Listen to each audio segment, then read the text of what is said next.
This week's episode is sponsored by the Soul Hub. The Soul Hub is on a mission to empower you to transform your life. We believe that if you're opened up to new ways of thinking, you can create your own reality. The cold water tubs are an easy and inexpensive way for you to experience the power of cold water therapy. Cold water therapy has changed countless lives. They hope to help you take control of your mental and physical health to connect you with who you truly are. You can now follow me on all my social media platforms to find out who my latest guest will be. And don't forget to click the subscribe button and the notifications button so you're notified for when my next podcast goes live. So the 4 girls flew in. I sat them all down at a table. They're all like, who's this chick? Who's this chick? Told them all the truth. I just straight sat there. Just sat there and said, listen, I've been with you all. I'm starting a webcam business. I'm going to get rich. Some of you are going to come with me to the top of the mountain, or if you're pissed off, you can fucking fly home. So a woman can't go around fucking people and pretend it's the same as a man running around fucking people. It's absolutely not the same. A man can only cheat if he loves someone else. If I have a woman who I truly love and I go out and fuck and I come back to her and I don't care about her and I only love my girl, that's not cheating. That's exercise. If she even talks to a dude, it's cheating. Because females are emotionally invested. I have no emotional investment. So no, I'm making this very, very clear. Any woman who was with me never even, the only men they spoke to besides me were my brother, and the guys online who were paying them. That is it. They were absolutely loyal to me. And if they weren't, they got fired. And any feminist will disagree with me, but I'll tell you something. Women are loyal to one thing on the planet. And the only thing they're loyal to is the man they want to have sex with. So every time there was a girl who I wasn't sleeping with, she never lasted long. So then I had these 4 big premises, all these overheads, all these managers that got out of control. So I cut down to like a special forces team of around 8 girls. And that's where I made my most money. When I had 4 girlfriends, my brother had 4 girlfriends, me, my brother, 8 women living in one house. And all the women adored us and they obeyed us. And at the peak, I was turning over 400 grand a month. Only an English or an American girl is stupid enough to be a hoe for free. Because over here, they'll be a hoe because they were drunk. They'll just be a hoe because they're dumb. Oh, I slept with a bunch of men. Oh, he was funny, so he jizzed on me. Like, they're just idiots. In Eastern Europe, they're far too intelligent for that. They understand that the number one commodity a female has is beauty. And if they're born with it, they're not going to fucking waste it going out getting hammered and banging Joe whoever. They're not going to do that. They're not stupid like that. So Western girls are extremely easy to sleep with compared to Eastern European women. This is going to really piss the feminists off, but I'll tell you, it's the truth. It doesn't matter whether a woman wants to be a lawyer or a housemaker or a webcam girl. Unless she has a man directing her, she's going to fuck it up. They're just not built to be completely independent creatures. The women who go, I'm strong and independent. You're working for a man in a company and you're getting fucked by 10 men a month. You're not independent. It's just a lie. It's a lie. You're just undesirable. That's what you are. There's no such thing as an independent female. They're all relying on a man to some degree. Maybe I'm completely crazy. Maybe I'm full of shit, like you said. Maybe I am.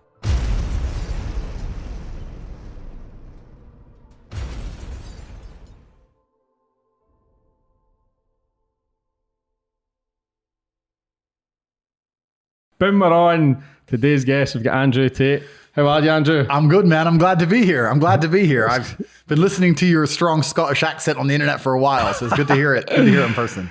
4 times world champion kickboxer. Yeah. Playboy, pimp. What else? You've got I've done a few things. I've lived a very eclectic life, right?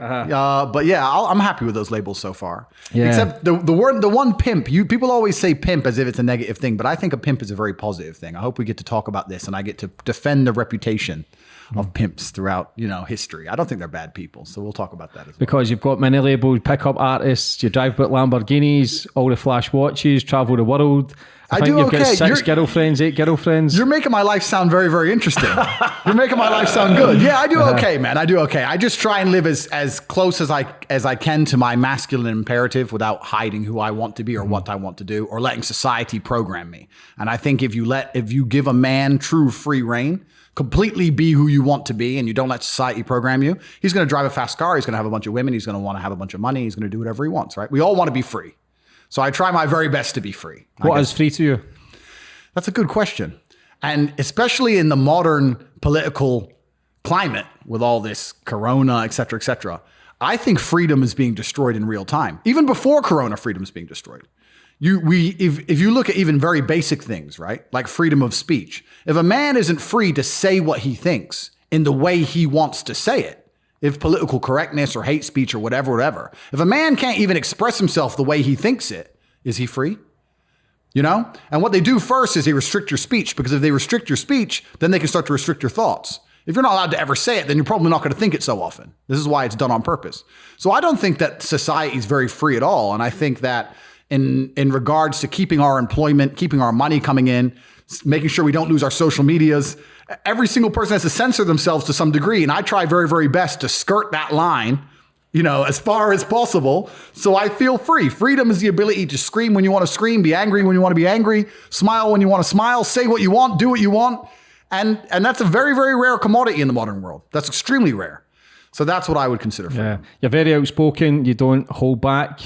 We'll touch on everything. Your thoughts on women and like all the girlfriends. You've had many. Yeah. And you've still got many now. So, but I always go back to the start of my guest, brother. Where you grew up, how it all began. Okay. So yeah, I am half English, half American. My father was in the Air Force.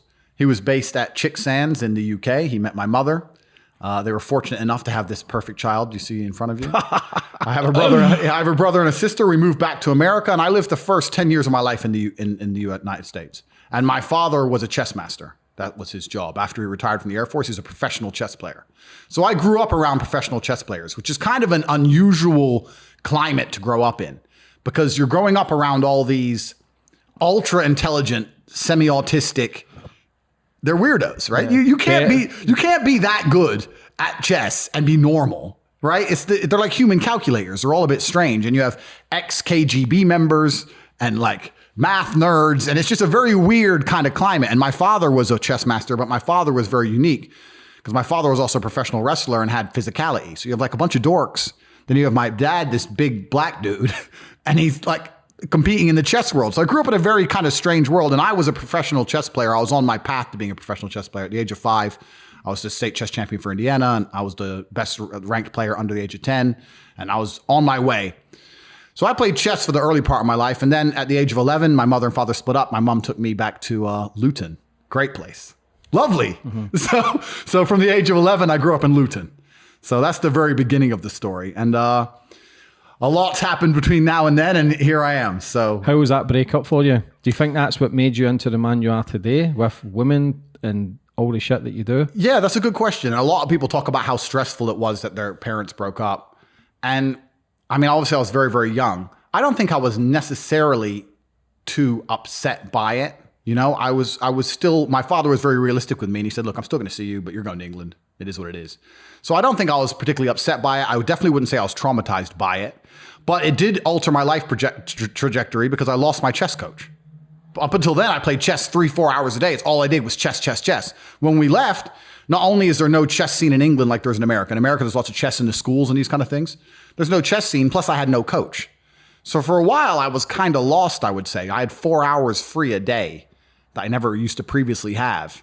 And, I mean, I didn't get into too much trouble or too much mischief, but I was certainly a bit, how can I replace this thing I used to do all of the time? What did you replace it with? I ended up replacing it with fighting. Yeah, from a young age? From around about 15, 16, I started kickboxing. And I think that fighting and chess are extremely similar. To me, they aligned. They fulfilled the same gaps in my psyche, right? People always say, how did you go from being a chess player, which everyone sees as geeky, to a kickboxer? And I said, well, chess is one-on-one battle, right? That's all it is. There's no luck involved. There's no team. There's no wind that can blow the ball. There's no, it's one-on-one. It's a fight. If you lose, you messed up.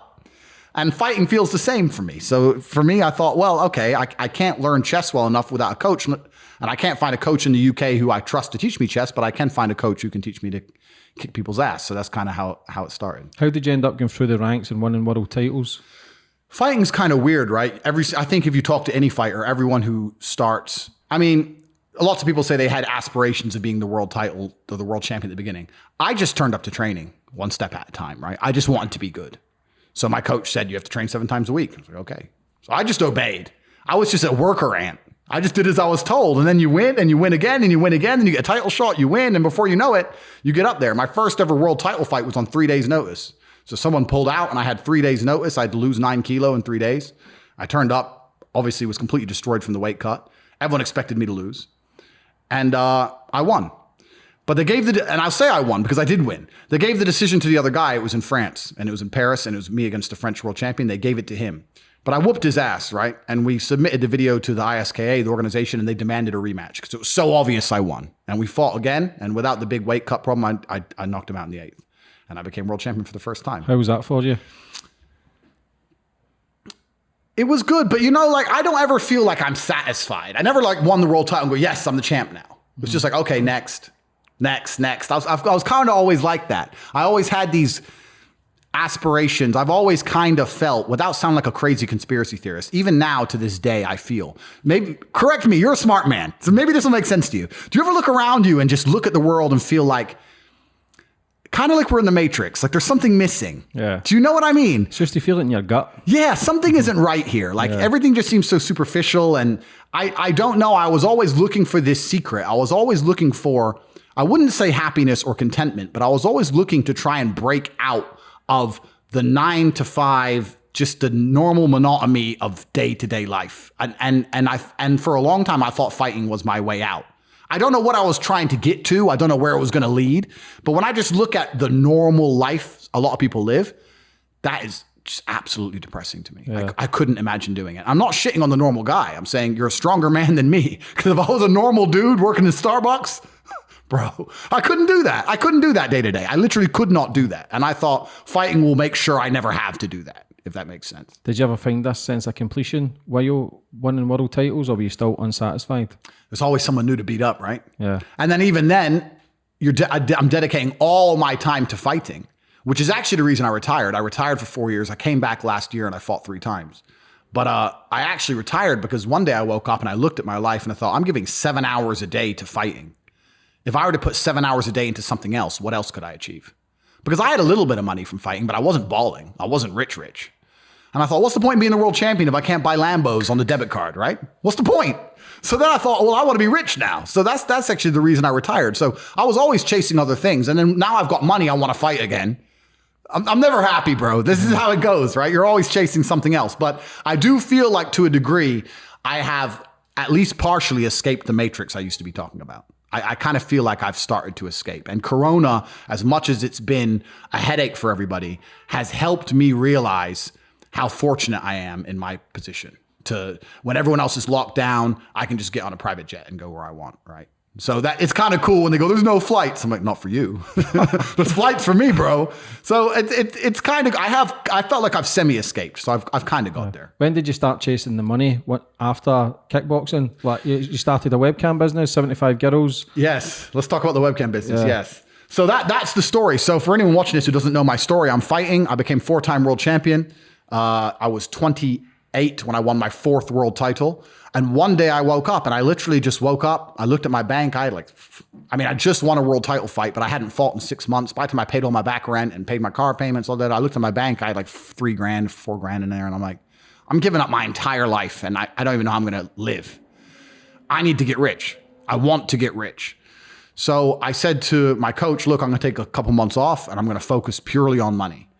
And the story is, and this is a completely true story, I'm sitting with my brother and I'm like, how can we get rich? You know what's amazing? Now I have money. Lots of people always ask me, how do I get rich? And I say, when's the last time you talked about money?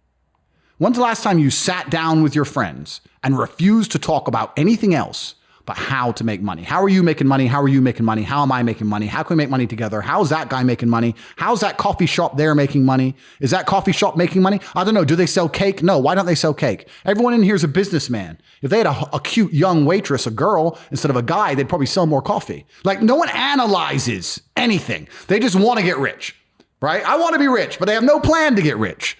And a hope and a plan are very different things. I explain this to people all the time. Everyone has a dream, but no one has a plan. And nothing good is going to happen on accident, right? I didn't become world champion on accident. I didn't wake up and someone go, how'd you become world champion? And I went, oops. You have to plan for it. So I said to Tristan, we need to discuss money. We need to plan this and we need to work out a way we can get rich. And that's when I started analyzing and understanding banks and the credit system and the money system, how the world actually works. And then I got really pissed off because I realized that money isn't real and it's all a scam.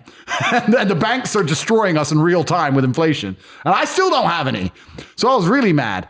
And I'm writing down, I was watching some YouTube videos like financial advice, and we're talking about assets, liabilities, etc. And I'm writing down all my assets, and I'm trying to work out what I have that's worth money.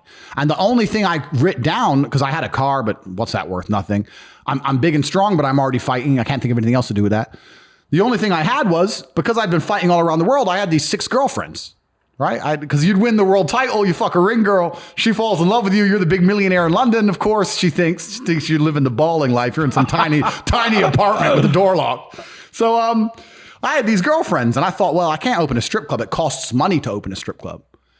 And I'm kind of racking my brain, and by absolute coincidence, I'm going around the internet, and I saw in the corner, Talk to Live Girls Now. And I'd never in my life, like, I was never a porn guy. I've never been watching porn or clicking on these things. And I said, Talk to Live Girls. So I clicked on it, and there's some chick there on a computer, like, hi, did it. And I was like, my girls can do that. So that was the very beginning. That was the eureka moment. And I walked into my brother's bedroom, and I said, we're going to start a webcam company. That was the beginning of it all. And how do you end up getting 75 girls to work for you? Yeah, so... And this is the thing that's interesting about it, because when people hear this story and they say like a pimp, etc., people imagine me to be this exploitive, horrible, evil man, which is absolutely and utterly the complete opposite. I'm not trying to convince the internet I'm a nice guy, right? Because I don't give a shit. I'm just telling the truth. So the beginning of it was I messaged my 6 girlfriends and told them they're all coming to live with me, and I had a job for them in London. 2 of them wouldn't come. 4 of them agreed. And I was like, we're going to make money, a bunch of money. You're going to live with me, blah, blah, blah. We're going to live the dream. Right now, I'm in between apartments, so I'm in this shitty apartment. Because kickboxing's not boxing, bro. You're not making millions like the boxers are. So the 4 girls flew in. I sat them all down at a table. They're all like, who's this chick? Who's this chick? Told them all the truth. I just straight sat there. Just sat there and said, listen, I've been with you all. I'm starting a webcam business. I'm going to get rich. Some of you are going to come with me to the top of the mountain, or if you're pissed off, you can fucking fly home. Just very matter of fact to the point, because I needed money. At this point, now I have not agreed to take another fight. I need money now. So 2 of them left. 2 of them agreed to stay. And the beginning of my cam empire was this tiny little apartment, me and my 2 girlfriends living in this house, right? And they went on cam together as a duo, as a team, to start making money. And that was the beginning of it. And the interesting thing about it was these girls were so inept from a business perspective. Like, they were very beautiful and they're nice girls. So I can't say anything bad about them, but women do not have a business mind. So they'd sit on webcam, right? And an old dude would sit there, and the old dude would say, what kind of guy do you like? And they'd say, oh, I don't know, someone in shape who's rich and young. And I'd be like, no, he's an old dude. You have to say, I'm tired of these young guys messing me around. I need an older guy who's ready to settle down. I don't care if he has money as long as he'll take care of me. If he's a young guy, you say, I'm tired of these old guys perving on me. You need to sell the dream. So I'm training these girls, and it got to the point where it was easier if I just typed myself. So what we ended up doing was we had the 2 girls on camera with a keyboard, which wasn't plugged in, doing this. And then I was behind the screen talking to the dudes, saying the right things, and start dragging money out the internet. And for me, I mean, this is a long time ago, right? This is about, how old am I now? I'm 34. So I was about 28. So about 6, 7, maybe 8 years ago, right? And making money online nowadays is far more popular than it was even 8 years ago. Who do you know 8 years ago who made money from YouTube or from online? Yeah, nobody. It's just booming. It's just starting. It's just starting. So when I started dragging money from the internet, it was like mind blowing to me. And I'm sitting there typing, and I'd type 16, 17 hours a day, but I'd pull in, let's say, $3,000 a day, $4,000 a day. So that became my new life, right? I went from kickboxer to fucking pretend girl on the internet for about 3 months. I'm just typing until the girls learn. And once the girls learn, they could do it themselves. Then I thought, I need some more chicks. And that was kind of the beginning of the cam empire. Yeah, that's how it worked. What's the most girls you've had working with you? So here's the problem. Here's what's interesting about it. So the most girls at any one point, I had 4 premises, and I had 75 girls on the books. They weren't all working at once, but I had 75 girls who would do like 1 shift a week or 3 days a week or 7 days a week. 75 women worked for me at the peak of it all. But that was a mistake, because when you have a bunch of girls working for you like that, the only way you can motivate them is with money. And it's better if, when I started, the girls worked for me because they loved me. right? That's the old school pimp game, isn't it? I love this man. We're on our way to the top together. We're going to go Maldives. We're making all this money. You know, it's the old school dream. But when you get too big, you can't have all these girls in love with you. I mean, you can only fuck so much. Like, we're all human, right? So you can't deal with that many women. So then you have to motivate them with money. And if you're trying to motivate a woman with money, it's impossible because, and any feminist will disagree with me, but I'll tell you something. Women are loyal to one thing on the planet. And the only thing they're loyal to is the man they want to have sex with. That is it. If a woman's working for you and she's making 10 grand a week, but her man who's banging her is like, I don't want you at that. Who's the fuck is this guy pimping you out? You're there with this dude. He thinks he's something. No, fuck him, quit. They're going to quit. Or he'll say, we can do it together, even though they can't, because there's a whole bunch of people think it's easy, right? It's not easy. You need equipment. You need sort out the tax, the banking. You need to know how to handle the guys. It's not easy to do. So every time there was a girl who I wasn't sleeping with, she never lasted long. So then I had these 4 big premises, all these overheads, all these managers that got out of control. So I cut down to like a special forces team of around 8 girls. And that's where I made my most money. When I had 4 girlfriends, my brother had 4 girlfriends, me, my brother, 8 women living in one house. And all the women adored us and they obeyed us. And at the peak, I was turning over 400 grand a month. With 8 girls? With 8 girls, yeah. Were you all sleeping with the same girls? No, so he had his 4, I had my 4. We don't mix. So how do those 4 girls accept just to be with you? Do those other girls sleep with other people or talk? Absolutely not. That's cheating, bro. A woman can't do that. That's cheating. It's fine if I do. I'm a man. If a woman sleeps with multiple people, that's cheating. That's absolutely unacceptable on every level. That's unacceptable. And anyone's going to sit here and say, oh, it is acceptable. No, it isn't. Men and women are not the same. We've never been the same. This new think idea that men and women are the same is complete garbage that's been invented, right? For the longest period of human history, men had a role and women had a role. Men have never been faithful, ever. Look at history. Every single king, every single sultan had more than one woman. Look at the history, read the Bible, it's all there. Never in any point in history was there a woman with a bunch of men and that was accepted. Female promiscuity has always been frowned upon. Since the dawn of human time, it's been frowned upon. In fact, only 100 years ago, you couldn't get married unless you were a virgin. It was the only thing that mattered because it ensures paternity. How else do you know that kid is yours before a paternity test unless she was a virgin? It's the only way to be sure. You understand what I'm saying? So women, for the longest period of human time, the idea of a promiscuous female has been frowned upon and shamed. In half of the world today, it's still shamed. So a woman can't go around fucking people and pretend it's the same as a man running around fucking people. It's absolutely not the same. A man can only cheat if he loves someone else. If I have a woman who I truly love and I go out and fuck and I come back to her and I don't care about her and I only love my girl, that's not cheating. That's exercise. If she even talks to a dude, it's cheating because females are emotionally invested. I have no emotional investment. So no, I'm making this very, very clear. Any woman who was with me never even, the only men they spoke to besides me were my brother, and the guys online who were paying them. That is it. They were absolutely loyal to me. And if they weren't, they got fired. And these women obey you. How does that happen? How do you get that to happen? You get that to happen through showing competence. If every single thing in life is a value exchange, every single thing in life, even friendships are a value exchange. You think of who your best friend is, right? You gain something and he gains something through your interaction, right? Either it makes you feel happy or he can help you with some things or you help each other. Every single thing in life is a value exchange. So I have to provide value for these women for them to want to be with me. You can't just be some jackass. People have this idea that, oh, you're a pimp. You just get these girls and you say work and they're scared of you and they just work. It's bullshit. I was doing this in London. A girl could have walked out the door any day, called the police on me any day.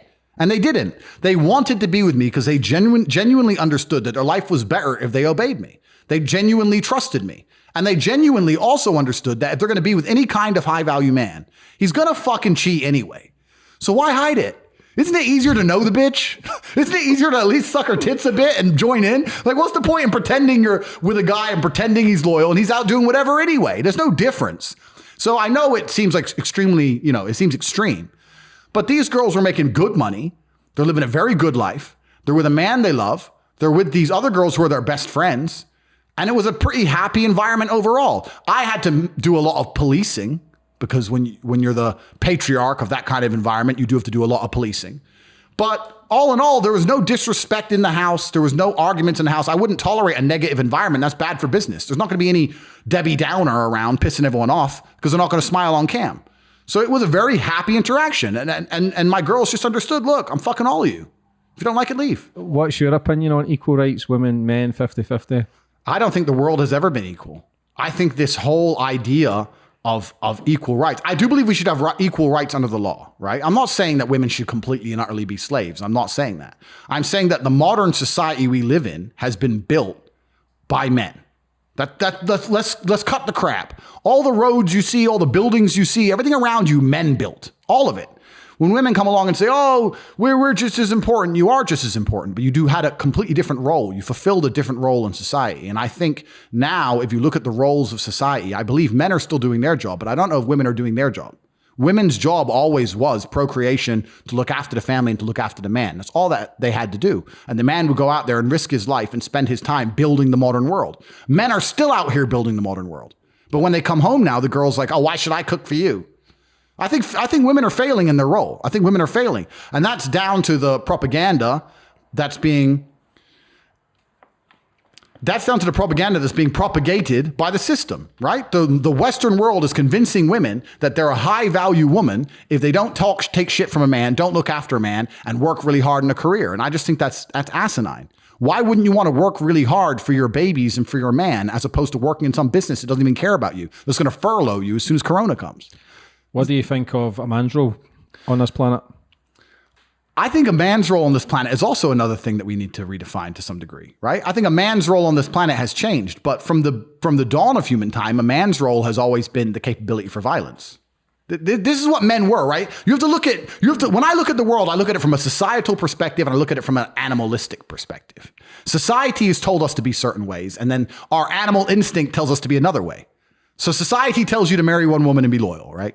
And then you have me saying men are not supposed to do that. We don't want to do that. Any man who sits there and says, I want to do that is lying. He wants to keep the woman he loves, and he wants the woman he loves to be happy, of course. But if he could keep the woman he loves and keep her happy and have other women, he would. What? You're lying if you say that's not true, right? So from an animal perspective, a man's primary role was the capability for violence. We went to war, we conquered stuff, we built stuff, we conquered. That's what men did. We conquered. To this day, still now, if you look at men, many of them are still trying to conquer the world one way or another. Why did you start this podcast?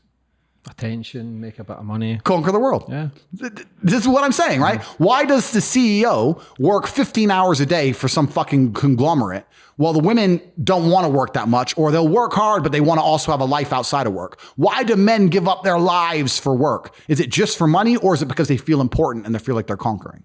This is what I'm saying. Men have that drive inside of them. And this is since the dawn of human time. Why did I fight? Why did men climb Mount Everest? Why did the Romans melt rocks, make swords, and walk in random directions to find somebody, anybody, to fuck them up and take their stuff? This is who we are. So this is what men always were. And I think now that's got redefined. Obviously, we want to live in a peaceful society now, right? We can't just run around with swords. So a lot of the male instinct to conquer Earth is financial. I think this is why men work so hard. This is why men are so obsessed with money. Or they should be. They absolutely should be obsessed with money. What do you say if a guy was working a 9 to 5, married to a woman, had a couple of kids, going his 2 or 3 holidays a year, and he said to you he was happy? I'd say congratulations. I would genuinely say congratulations. If you're happy with that, and I know that's like a pretty normal setup. If you're happy with that, absolutely congratulations, and I don't look down on you. That's perfectly fine. But some men are just not born that way.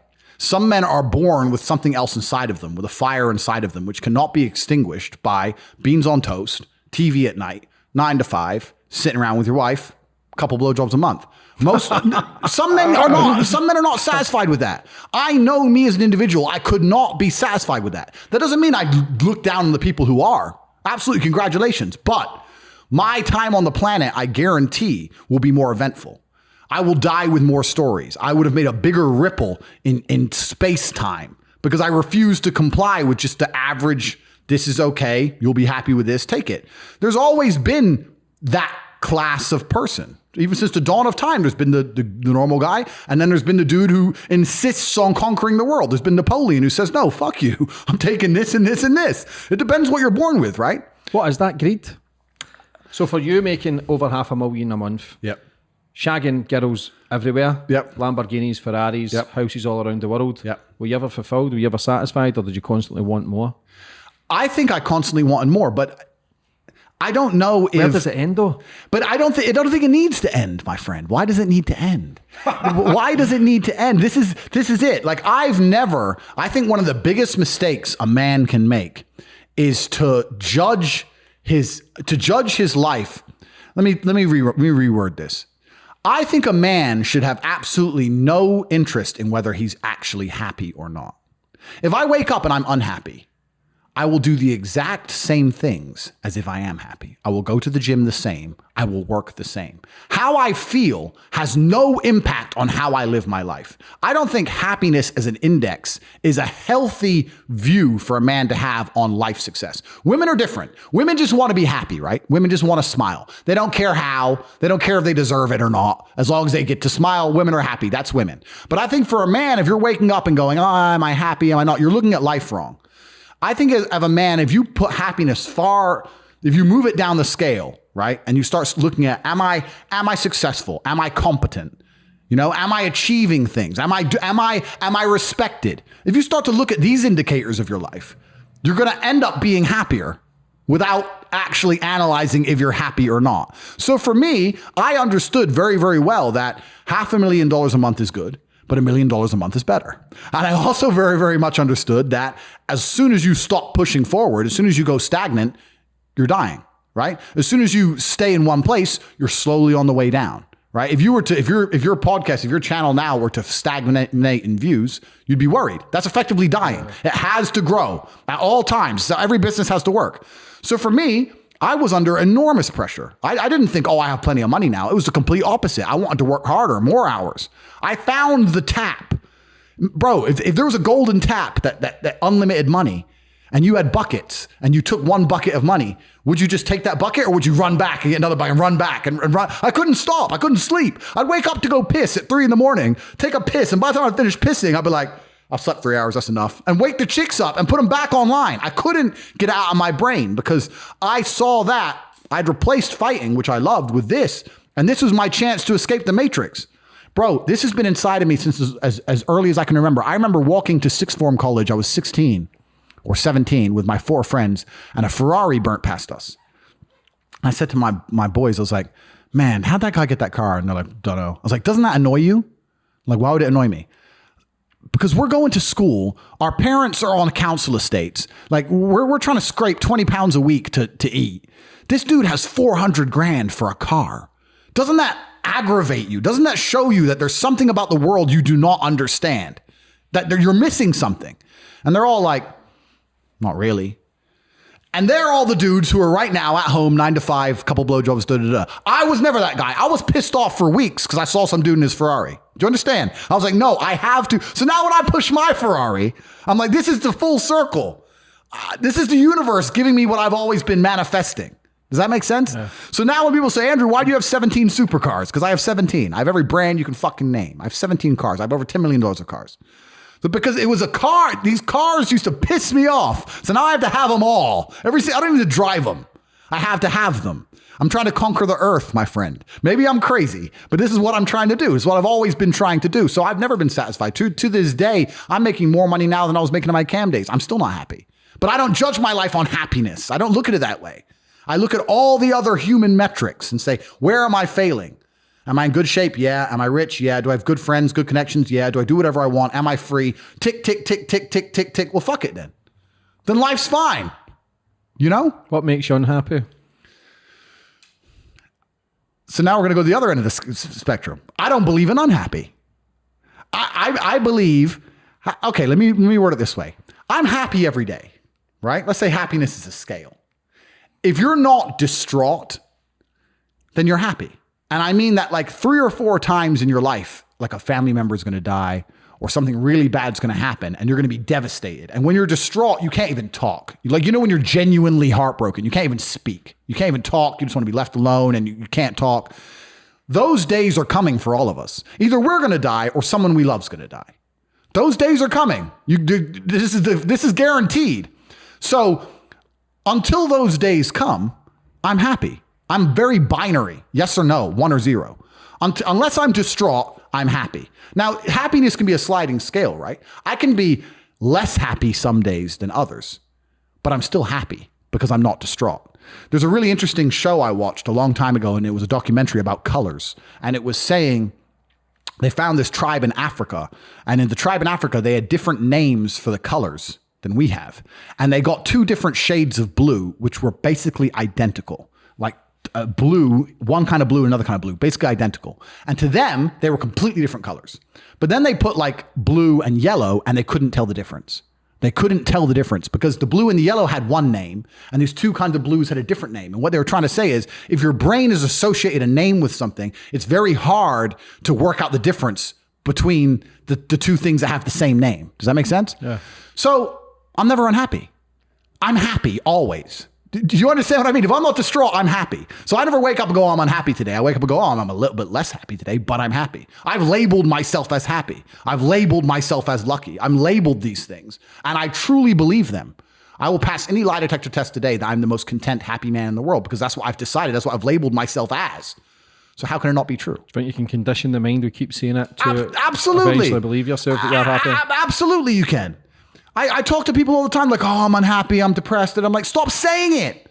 You're saying it. You are what you speak. Yeah. Why are you saying it? You're happy, my friend, because you're talking. If you're truly unhappy, you don't talk. Think of the last time you lost a family member. The first thing you did is you sat in silence for half an hour. First, you get the phone call and you just sit there. And someone goes, what's happened? And you might give them a few words. That's unhappy. If you're running your mouth down the pub about being unhappy, you're attention seeking. That's what you're doing. So a lot of people are labeling themselves, and I absolutely refuse to take my own power away. There are so many things in the world trying to kill us. Like you got enemies, you got people on the streets with blades, you got bacterias, fucking lions. Oh, I've got enough enemies, bruv. Sharks want me dead. I've got enough enemies. Why am I going to take my own power away? And this is what people really don't yet understand. There's only one thing on the planet you actually have control over. You can't control the weather. You can't control your health. You can get a brain aneurysm or a heart attack. You can't control other people. The only thing you can actually really truly control is what you think. That's the only thing you can change in real time. You can be thinking of red and change it to blue. So why are you not controlling your own mind? It's your asset. It's your ally. It's your friend. Why would you make an enemy out of the only thing you have control over? I refuse to do that. It doesn't make sense to me. The worst thing on earth that could happen to a man could happen to me. And I guarantee you, I would still label myself happy. I'm happy because that's who I am. That's how I view myself. That's what I've decided. When you had the 75 girls, did you sleep with everyone? No, I couldn't. There's too many. There's no way. It was impossible. Should have phoned me, bro. Should have hired you. Should have like, James, we got work to do. Nah. I couldn't, man. I couldn't. So we had like a management structure. So how do you do it? Listen, having a girlfriend or whatever, if you've got a bit on the side, that's fucking hard work. Yeah. I've done it for many years, hiding. Yeah. And just, you lose track sometimes. So for somebody to keep 75 girls, how the fuck does that happen? Yeah, so I wasn't sleeping with most of them. I say up to 75, I was probably still only sleeping with 5 or 6. I tried to go like very legit businessman with it and not sleep with the girls, etc. But that's when I learned my lessons, right? I learned so many lessons from that period of my life about male-female dynamics. So many lessons. And I learned that women are loyal to the dick they want to suck and nothing else. And if they're not having sex with you, they're going to have sex with somebody else. They're not going to go sexless. And whoever they're having sex with is the person they're going to listen to ultimately. And that person does not want them naked in another dude's house. Why would they, right? So I was trying to motivate girls with money. So the girls who loved me and worked for me, my main girlfriends, they'd get probably around 20% of their money. I'd keep 80% of the money they made. So they basically worked for free. They worked for my love and attention. The other girls was the other way around. I'd keep 20% for all the help I gave them, the premises, the typing, because by that time I had a room of typers. I had like 4 or 5 girls who were full-time professional typers. They were ugly, but they were smart. And then I had the pretty girls on the cameras. So I had like a professional setup. So I was taking 20% of the money from them and they'd get 80% of the money. So I was trying to motivate them with money, but motivating with money doesn't work for 2 reasons. The first reason is if a girl has no romantic interest in you, the idea of her making you money off of her tits offends her. Like you're using her tits. It's like grabbing a girl's tits who doesn't like you. Do you understand what I mean? There's something weird about it. They didn't like it. I'd buy a new car and they'd be like, fucking, why is he getting a cut? Even though I was getting a minuscule cut for the amount of work I did for them, I was getting very small from these girls because these are the girls who I had no romantic interest in. That was the first thing. So they were abrasive. They were idiots. And the second thing is, the man they're sleeping with is always like, hey, why the fuck you working for this guy? We can do this ourselves. You can do this yourself. Fuck him. He's exploiting you. Because they don't want the fucking girl working for me, right? And then what's amazing is every single time a girl quit, because we had a professional setup, because we had expertise, it's like a podcast, bro. You have a podcast. If someone were to go, I could do a podcast, go on then. And then you'll see them fail, right? So these girls would be working for me making 10 grand a month and they'd be keeping 8 grand. I took 2 grand. They'd quit, try and do it with their boyfriend, make 1 grand a month and then quit. Every single one who stopped working for me ended up failing and begging for her job back. 100% rate, right? So what I started doing is, me and the other girls, I started having firing girls parties. Because what I wanted to do is I understood the psychology of women, and women as a whole are absolutely group thinkers. Females are sheep. Everyone says women are complicated. No, they're not. Women are extremely simple. Women are programmable. Women are blank slates, and they're programmed. And they're either programmed by you as a man or they're programmed by society. The good wife who obeys her man and cooks for him and cleans for him has been programmed by her man. The woman who goes, I don't need no man, I'm a feminist, that has been programmed by society, by the BBC. They're programmed. They're all born blank, and someone inserts the programming, right? So with my women, because of groupthink, every single time a girl would get fired or quit, we'd have a party. And when you'd have a party about a girl quitting, all the girls would stand around and laugh. Oh, she's going to end up asking for her job back. She doesn't appreciate what Andrew did for her. Ha, ha, ha, da, da, da. And then girls didn't want to quit because they knew there'd be a party about them. And they didn't want there to be a party about them. Do you understand? I had girls come to me saying, look, I have to leave. I'm sorry. I really have to leave. Please don't throw a party about it. Like, because they were so scared of all the girls who used to know them, like mocking them behind their back. So we had like this groupthink thing going on. But this is how women are programmed to as a whole, even out here in society, bro. Who are the strongest advocates for this corona crap? Women. Women are the easiest to program. You could trick women all day long, right? So, but I wasn't tricking anyone. I was just saying, look, you can make a bunch of money. I never exploited anybody. I never hit a girl. I never hurt nobody. I didn't even have to raise my voice. I was a positively inspirational and motivating person. I was a pimp. I made them feel happy doing what they did. They liked working for me. So that was it as a whole. It was a very happy environment. There was no slavery element. You're not going to get a girl to work 12 hours a day, 6 days a week by being mean to her. Yeah, because a lot of stuff online, I think they say like 80% of the girls are sexually abused and shit like that. So there's always going to be question marks for people doing webcam porn and stuff like that. And I know that. But I really do think that with porn, I don't know because I've never run a porn business. I think if a girl turns to porn, then she's had a hard life.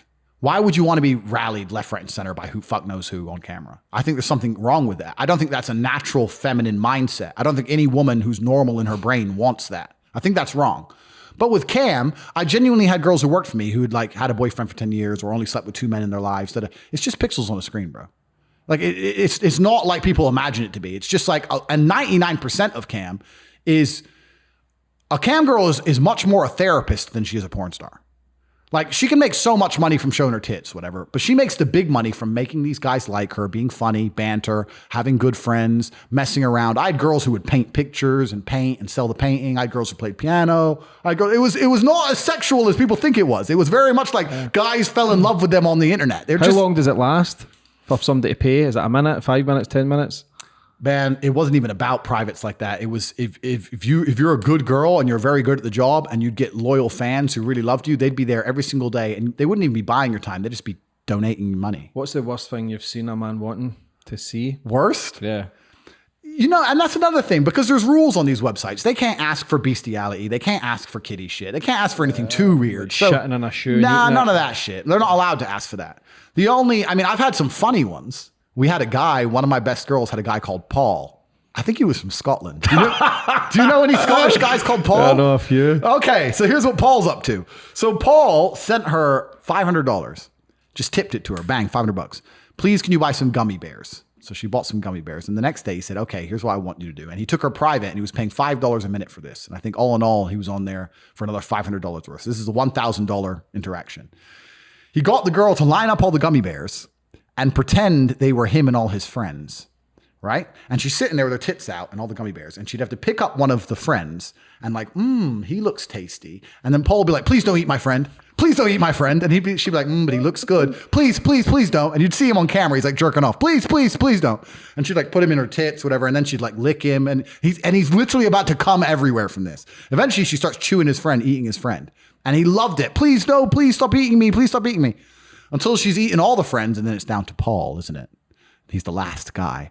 And he's like, please don't eat me. Please, I'll do anything. Please, I'll give you more money. Please don't eat me. She's like, no, I'm going to eat you. I'm going to eat you. And after about 2 minutes of threatening to eat him, she chews Paul and he comes all over the place. So, I mean, you got that kind of thing. It's a bit weird, but it's funny. Like, who gives a shit, right? The girl thinks it's funny. No one took it that seriously. The idea that these women on webcam are like sexually abused or forced to do it, that's wrong. I literally had a girl who was a waitress in Nando's who just wanted more money and came and did it and thought it was funny and talked to Paul and his bullshit. And a bunch of men in America fell in love with her and they didn't even know her real name. And she made a bunch of money. It can be that cool. I'm telling you, I can assure you because I lived it. How do you recruit people for you? Do you go on the streets and pick girls, Tinder? Was that? Just me and my brother were living our lives. We lived a very good life. We attracted female attention. We're pushing Lamborghinis. We're living a good life. And every time we dated a girl, we'd just say, look, do you want to do this? And if they said no, we'd say, okay, cool. If they said yes, we'd say, okay, cool. That was it. We were the head recruiters. Have you ever been in love? Absolutely. Have you? I completely believe in love. This is the thing. What is love to you? I completely believe in love. I'm a massive advocate for love. I'm a massive advocate for men and women being in love with each other. I'm not one of them evil predators or one of them playboys who thinks women are just for sex. Not at all. If you're sick, if you're sick in bed, the first thing you do is call a woman, right? You don't call your boys when you're sick in bed or you call a woman, right? Like there's a very sacred interaction between men and women. I love the idea of family. I love the idea of children. I love the idea of being in love with a woman. I love the idea of her loving me. I just don't see why I should only love one. I don't see why I can't love five. Have you ever been heartbroken? Yeah, when I was younger, like 18, 19, everyone's been heartbroken, right? How did that affect you? Do you think that plays a part on the way, people see you as a womanizer, a playboy? Yeah, but this is the thing. I really, truly, truly believe that I'm just very honest. I don't think I'm any worse than most other men. I just think I tell the truth. I just think I've realized that cheating and hiding is too much fucking work. Just to say, look, my dear, I love you with all my heart. We're going to be together forever. I fucked that bitch. Yeah, my clothes stink of perfume. I'm sorry. I don't even know her name. Whatever. And what do your girlfriends say? I mean, they can either go crazy and leave or they can not go crazy and stay. Like, it's a binary decision, right? And I think that what people really don't, when I say this, people really don't believe it. They say, oh, but that means the girl doesn't really love you. That's not true. If she didn't really love me, she'd leave. She completely loves me. What women are looking for is women want to feel special. Sexual exclusivity is how a woman proves to a man that man is special to her. You are my man, so I only sleep with you, right? And what we've done in the modern world is saying, so we'll reverse it. For a woman to be special, to prove she's special, you have to only sleep with her. If she knows she's special in other ways, then she doesn't give a fuck what you do. And this is really not revolutionary. What I say, people are going to be all in the comments going, his girls are sluts or his girls don't really love him. That's not true. I know my women love me. I know they've been loyal to me. I've had two of my girls who started with me at the beginning, 8 years. I'm still with to this day. So if you go to Russia, for example, when you're a high value man, do you think these mafia guys in Russia are loyal? You think Putin's loyal? These big boys? No. I mean, this is accepted over there. If you speak to a Russian girl, she's like, he's rich. Of course he has his fun, but I'm his wife.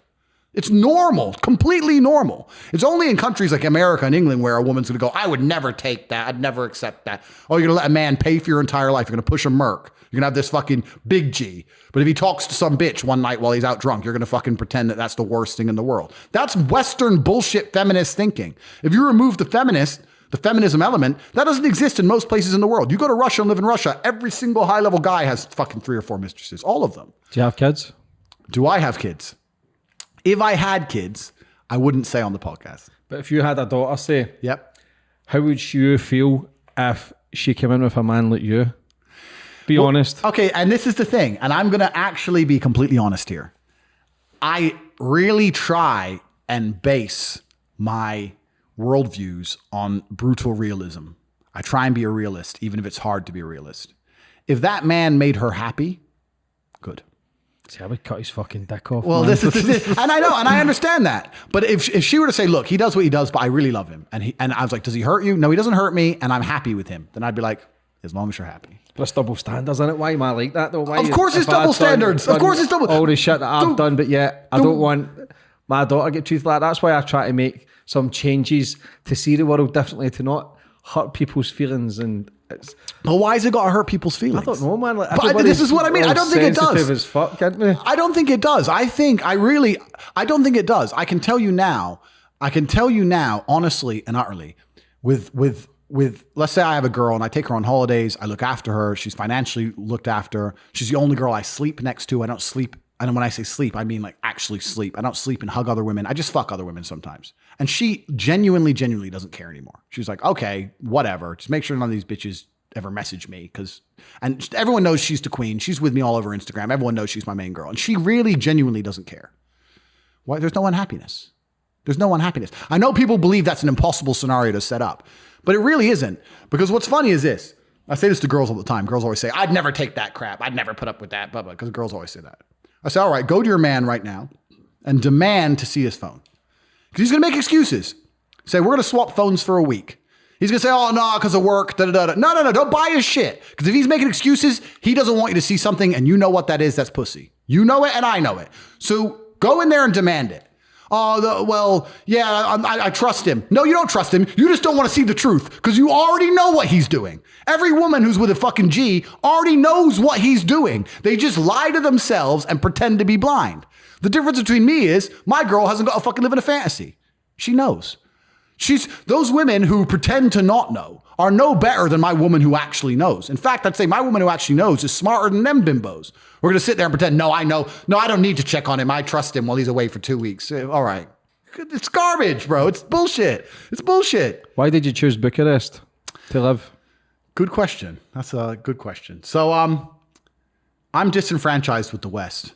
I'm anti-West. This is a completely different pivot now, but my political views are completely anti-Western. I think that the West is on a serious moral and economic decline, and I would rather live in a society which I see is on the way up than on the way down. I think America is becoming more and more violent by the day. Taxes are getting higher and higher. Police powers and police control are getting more and more strict. You're living in a society where you have to be scared of the criminals, scared of the police, scared of the tax man, scared of everything. And I don't see what the benefit of living there is. I don't see it. Same in England. You look at London 10 years ago compared to London now. I can't wear a nice watch in London. Not like I used to be able to. Like London's not even safe at night, most places now. I'm risking getting stabbed to pay 60% taxes. But and then on top of that, the police want to give me a fine for not wearing a mask. It's a police state. If I'm going to live in a police state, I want at least to be provided with safety. If I go to Dubai, it's a police state, but it's safe. I can wear $1 million watch all day long. I know I can't fuck with the law, but at least they've given me my safety. In the West, they're gonna take all your freedom and not provide safety and then want to police your Facebook comments. Why would I stay here? I have money. I don't need to stay here. So as soon as I realized I didn't need to stay here, then I started looking at the world, and you realize the world is small because all the problems I just described is all of Western Europe and America and Canada is all the same. All of South America, if you're flexing and living a good life, you're risking getting your head chopped off. Australia is a fucking penal colony. Fuck them. Southeast Asia, a lot of it's crap. I mean, I don't want to bang Thai girls and run around in the sand. Lady boys. Yeah, exactly. So you start running out of places, and then you start looking, and the only places to really live that I've enjoyed in my life are Dubai, but that's just one city. You get bored of the city, there's nowhere to go. Or Russia and Eastern Europe. So in Eastern Europe is very much a safe place unless you piss off the wrong boys, right? So Eastern Europe is a completely different way crime works. In England, crime can be very random. I was walking down the street, wrong place, wrong time, he stabbed me. In Romania, the chance of a random attack is zero. More mafia, more organization. But if you fuck with the wrong guy, you're going to disappear. But that's the same everywhere in the world, right? If you fuck with the wrong guy. So I would rather live in a society knowing that I have to respect certain people, but the chance of random violence is zero, than England, where you still have to respect certain people and there's a random violence element, right? So I knew some very important guys in Romania. I didn't want to live in Eastern Europe the way I live. You can't just rock up to Ukraine, start pushing a Lambo and fucking a bunch of girls and not have trouble, right? But in Romania, I had good friends to make sure that didn't happen. So I had very good friends there from fighting, and I went to Romania, and we became business partners on a bunch of other things, and now it is what it is. So I feel very, very safe there, 100% safe. Where do you think the most beautiful girls, in your opinion, are on this planet? I would say either Russia or Moldova, but I would say if you're watching this and you want to go to visit, they're very difficult to sleep with. They're not stupid. They're not stupid. I'm telling you, people really have this view of Eastern European girls as sluts because a lot of them are working girls. Like if you go to Dubai or if you go to a brothel in Germany, there's a bunch of Romanian girls, right? So they think, Romanian girls are sluts. I say, no, Romanian girls are not sluts. They're smart. If a Romanian girl wants to be a slut, she does it for money. And if she doesn't do it for money and she's not a slut, she's exceptionally hard to sleep with. A lot of these girls in Bucharest are 25, 26. They've got 2 men, 3 men body counts. Sorry. They're very hard. If they want to be a hoe, they're going to be a hoe and get paid. Only an English or an American girl is stupid enough to be a hoe for free. Because over here, they'll be a hoe because they were drunk. They'll just be a hoe because they're dumb. Oh, I slept with a bunch of men. Oh, he was funny, so he jizzed on me. Like, they're just idiots. In Eastern Europe, they're far too intelligent for that. They understand that the number one commodity a female has is beauty. And if they're born with it, they're not going to fucking waste it going out getting hammered and banging Joe whoever. They're not going to do that. They're not stupid like that. So Western girls are extremely easy to sleep with compared to Eastern European women. Eastern European women are much, much harder. They're more savvy. And people say that they're gold diggers. I wouldn't say they're gold diggers. I would say that if a woman from Romania or Ukraine or Russia is going to be dating you, she is genuinely considering if there's a future for marriage and babies because they still have that element of society where women are respected as a mother. They want to be mothers.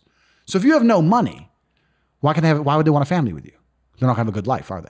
So they are gold diggers, not in a gold digger, give me a handbag way. They're in a, can this man financially provide for me to have a family from him?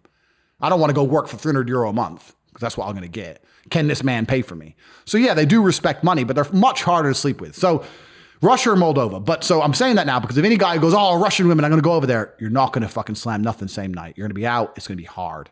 It's going to be hard. They're very difficult. You have to date them for a long time. You know, they want to go on lots of dates. They want to really know you. It's harder over there. And Moldova, I wouldn't go to because Moldova is probably the most hostile place I've ever been. I've been there 3 times and was attacked twice. Why is that? Because they are super right-wing nationalist. And you know what's crazy? Even though they attacked me, I respect them for it. So me and my brother were walking down Chisinau, Moldova. It's 2 a.m. We had these 3 girls with us. We're walking. We're talking to the girls in English. And this guy goes, American. And I go, hi. He goes, you come here to bang bang. We're like, what? You come here porno. Yeah, you come here porno. And by the time he said that, 4 of his friends had got out of a car and they jumped us. Because they knew Americans have come to this shithole country to fuck our women. Why else am I there? Why else would I be in Chisinau, Moldova? It's not for all the beautiful girls. They knew exactly why I was there. I knew why I was there. Everyone understood the interaction. And the Moldovan men are just like, fuck you. We're not going to let you come here and just bang our women. Why would we? They're super, super nationalistic, super, super right wing. And that's happened to me twice. They came, they punched me. I took it. They punched my brother. We got them all on one side because we had them surrounded. We're like, okay, we're leaving. Sorry. We're leaving. My brother speaks Romanian. They speak Romanian and Russian. My brother said, we're not tourists in Romanian, which threw him off a little bit. And we got in the taxi. And we said to the girls, come get in the taxi. So the girls still came with us. We got in the taxi. Tristan's lips bleeding a little bit, nothing too big. We got back to the hotel and went to the hotel. The girls started telling the hotel receptionist what happened. And then what was scary is the hotel receptionist started to panic. We're like, because it was a woman. She's like, what car were they in? And I was like, a BMW. She goes, because over there, the average wage in Moldova is like $200 a month. Having a BMW is a big deal, right? Like, they had a BMW. They might be mafia guys. They're going to come here. They're going to come after you. They're going to come after you. And we're like, well, how are they going to know that we're here? And the receptionist says, the taxi now is going to go back to them and say for a tip, they'll tell them you're here. I'm here by myself. And she started really having like a panic attack. I said, well, call the police then. She goes, no. She didn't want to call the police. Don't know why. So now me and Tristan are scared. The whole interaction, it was just reaction, right? We weren't really scared. And once we're in the taxi, we're like, whatever. But now we're scared because the receptionist is panicking. This is 4 a.m. on a Saturday morning. And we're sitting there and we looked on the thing and there was a flight back to Romania, which is generally safe, at 6 a.m. So we just packed and bailed. It was like, all right, well, shit, let's get out of here. And twice similar stories have happened to me in Moldova. So Moldovans are super, super protective of their people and their culture. And then sometimes I walk through London and look at all the problems we have here and I have to respect them because they won't let anyone go there and fucking fuck around with them or disrespect them or fuck their women or nothing. And the girls there are 10 out of 10. They're fucking beautiful, but they're kind of trapped there and the men won't let us go there. So, but I respect them. I really respect them as men. If I were to meet those guys who jumped me, I'd shake his hand. I'd be like, I get it. You own casinos as well? Yes. So in Romania, I have 15 branches of a casino. There's no live dealers. It's just machines. So it's like arcade setup.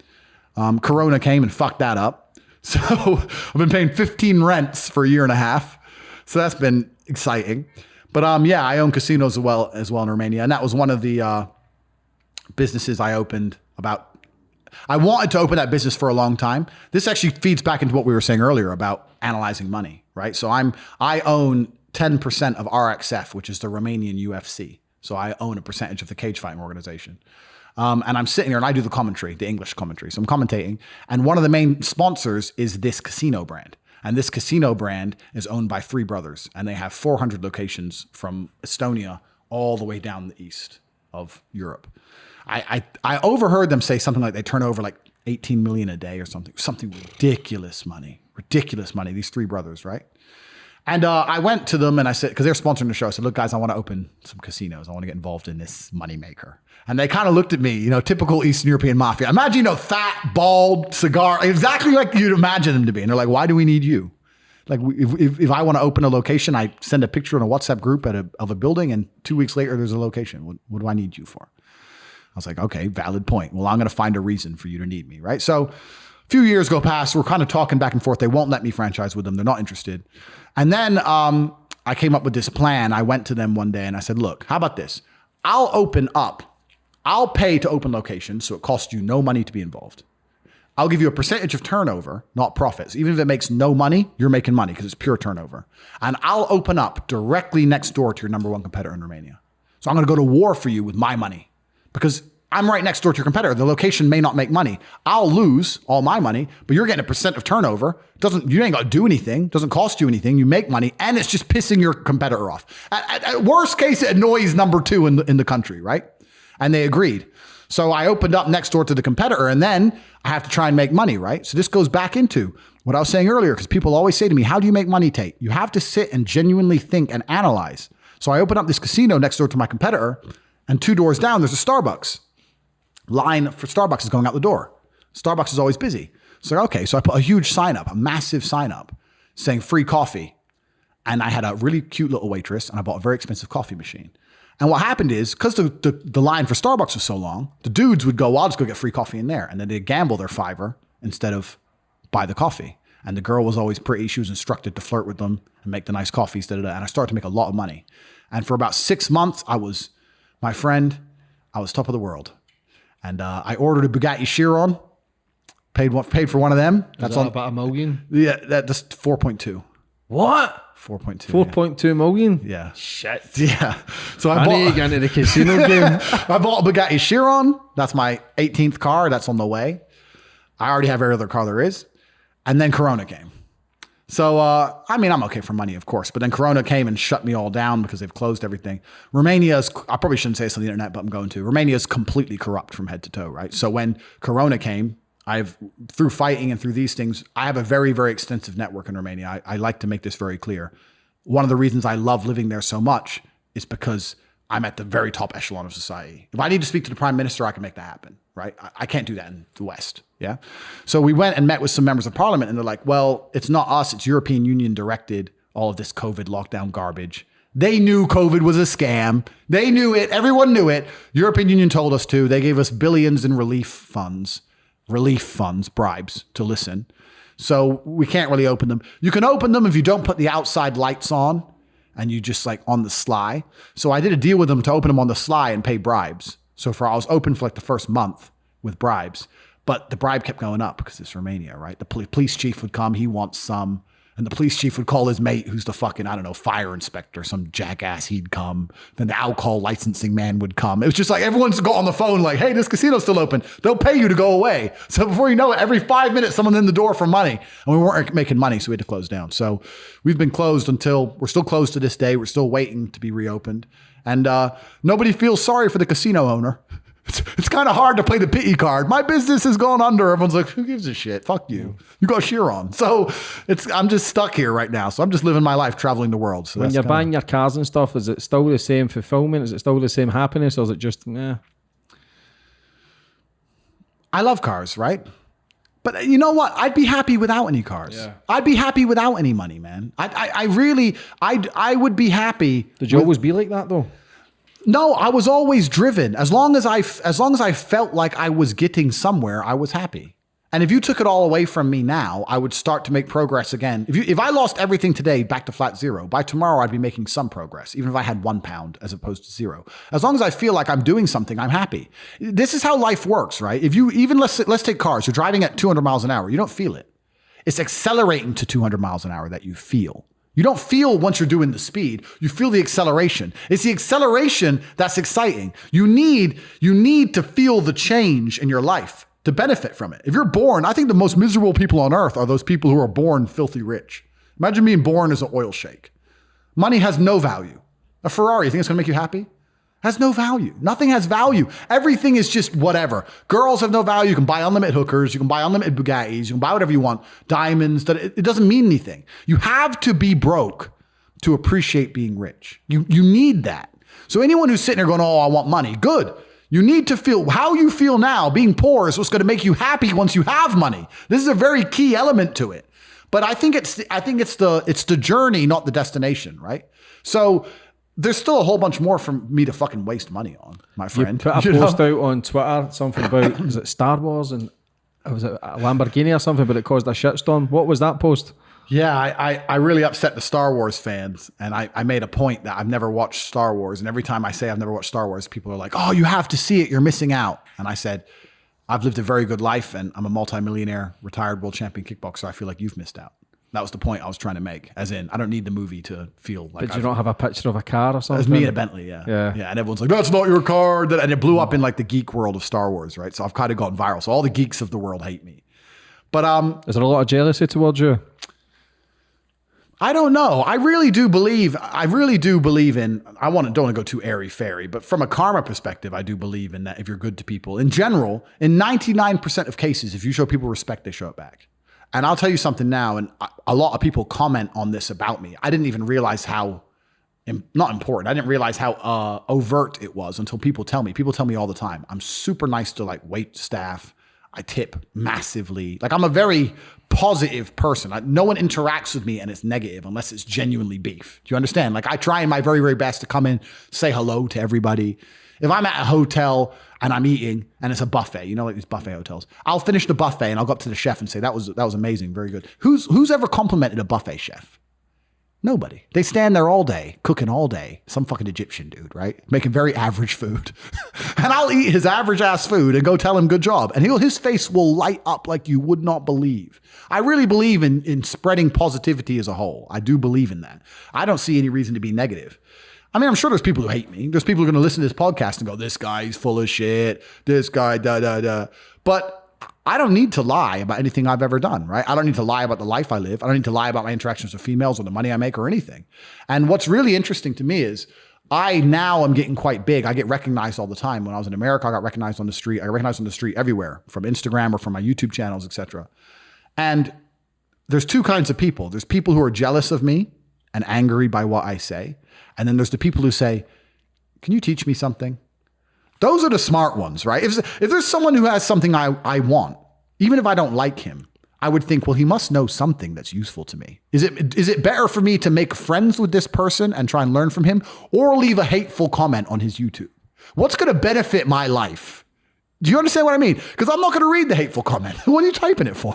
I got shit to do. So like, I'm driving a Bugatti, bro. I got shit to do. So you're going to sit there, this guy's a fucking misogynist. Like, people are just asinine. This is a very low IQ approach to the world. It's very low IQ to sit there and go, I'm jealous. I hate this guy. That's what a stupid person would do. If I could hate somebody, but I could disagree with every single element of what somebody says. But if I believe that I can benefit from an interaction with that person, then I would make sure it's an amicable interaction. Doesn't that make sense? Yeah. Doesn't that make sense? I don't know. People are just stupid. I mean, I still to this day get emails from the Star Wars thing, which was a year and a half ago, about 3 emails a day from some autistic, crazy guy threatening to kill me over Star Wars to this day. And I'm just like, bro, the world is weird. The world is weird, my friend. What's your opinion on social media? I think it's simultaneously the biggest opportunity on the planet and ruin the world simultaneously. You know, I was watching American Pie the other day. Remember that movie, American Pie? Don't you think that was the happiest period in human history? Look at the party, right? No one's on their phone. Everyone's at the party. They're at the party. They're talking to their friends. If you wanted to be known, you had to go to a place where the people would go and you were known in your town. Maybe I'm just an old man. I'm thinking about the olden days. You know what I mean? You could text someone if you really had to, but no one's glued to their screen. It was basically the modern world without all this addiction. Because I'm absolutely addicted to my phone. I'm not going to lie. I'm a complete phone addict. I live on my phone. I'm always texting all the time on my phone. There's always something going on. So I'm a phone addict. So I know I've got the problem. But I was watching American Pie and I was thinking, isn't that a happy period of history? You know, I think social media is the number one cause for depression. I think the number of people, listen, if you're living a normal life and you scroll Instagram, you're going to end up depressed. You're going to see me with my Bugatti. You're going to see some bitch on a boat, some other dude in Maldives. You're going to see all this fucking shit. And you're going to look around your council flat in fucking County Durham. And you think, fuck my life. You know, Instagram is depressing. Unless you're at the very, very top echelons of life, it's depressing. Social media is the reason everyone's unhappy and depressed. It really does depress people. But on top of that, it is the biggest opportunity in the world. Look at the podcast we have right now. Look at what we're doing right now. Think of all the people we're going to reach, all the people we can interact with via social media. So it can either ruin your life or it can make your life. So I think that if you're on in social media, you need to be very, very careful about how are you using it. And I always say to people who come to me and say, like, because I had people say to me before that social media depresses them. And I say, you need to be producing for social media, not consuming. I really try very, very hard to put my Instagram picture up. I never read the comments. I never scroll the discovery feed. I don't look at anyone else's shit. I just try and just boop, boop, post. And I think if you do it that way, you can benefit from it, right? But if you sit there and you find yourself wasting an hour just consuming, I think it's an easy path to self-destruction. Yeah. I think so. How do you speak to a girl? Confident? What's your chat-up lines? Have you got a set thing that you do? Chat-up lines? This is a good question. I don't know. Do I have a chat-up lines? I don't think I do. Just be you. Tell me yours, bro. You're Scottish. You must have loads. Girls just love the fucking accent. I just showed them my YouTube channel and said, well, I'm actually doing pretty well with my life. I don't know. Do you have like a set, like being your character? Like when you've got the cars and stuff, is that an easier target for girls? Does that actually work? Girls slipping into DMs consistently with all the shit that you post on Instagram? Yeah, so I'll answer that question twice. First, with girls approaching me, like I have quite a big Instagram. I have like 300,000 and I've got blue tick and I've got McLarens and Lambos, all that shit. Do I get girls hitting me up on Instagram? Truthfully, not really. The odd one or two. But I mean, it depends. There's certain places in the world it happens. If I go to Dubai and I tag myself in Dubai, I start getting loads of inboxes from girls who are not in Dubai, who want to go to Dubai, hoping I will fly them to Dubai and put them in a hotel. So I'll be in Dubai and I'll get a message, oh my God, can't wait to go back to Dubai. And I'll be like, well, when are you coming? She'll go, oh, I'm in Rio. I'm just trying to find a way there, me and my two friends. Like basically just saying, fly me, please. But I'm not that guy because there's something I want to make very, very clear. After you've lived my life, the pimp, you can never go to being the customer.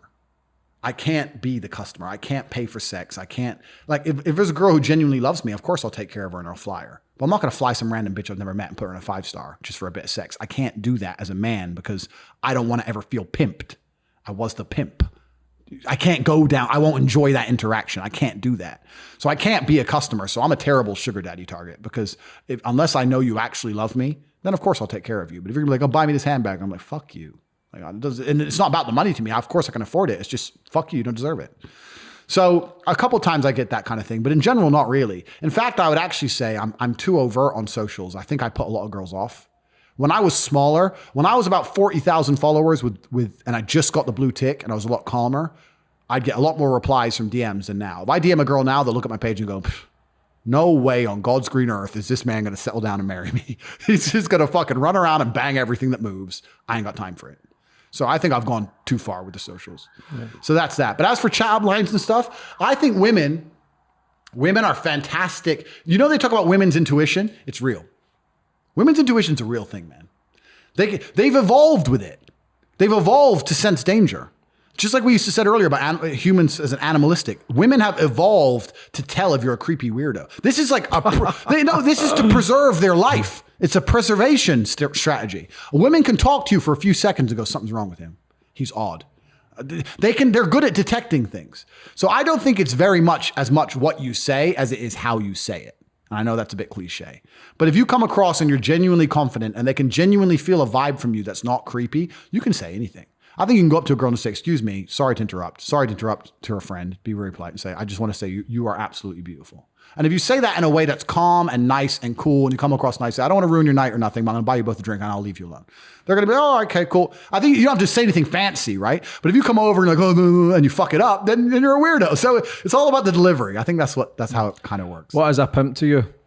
A pimp is a positively inspirational and motivating person. A pimp, okay, so let me ask you something. Why would a woman work for a pimp in your mind? Money? Scared? No, but why wouldn't she work for herself? Don't know. Like, why would a woman work for a pimp as opposed to just do it by herself? Too scared? See, that's the thing. Everyone thinks it's fear because they can't think of any other reason why a woman would give her money away. Like, so they must be scared of this man. It's absolutely and utterly the complete opposite. This whole idea of pimping as through fear is just movie bullshit, bro. In the industry, they call it gorilla pimping, right? Gorilla pimping is when you scare a girl. How long can you scare a girl into giving you all her money? Years? No, she's going to leave. She's going to run off. She's going to call the police on you. You're going to have trouble. You can't stay out of jail and do that shit. Maybe if you're a crack dealer and she's a crackhead and the very, very bottom of the game, but you're not going to be scaring a nice young 19-year-old with a loving family at home into threatening her to give you all your money. That's just not real, right? So it's never fear. It's the absolute complete opposite of fear. It's safety. They feel safer working for you than they do by themselves.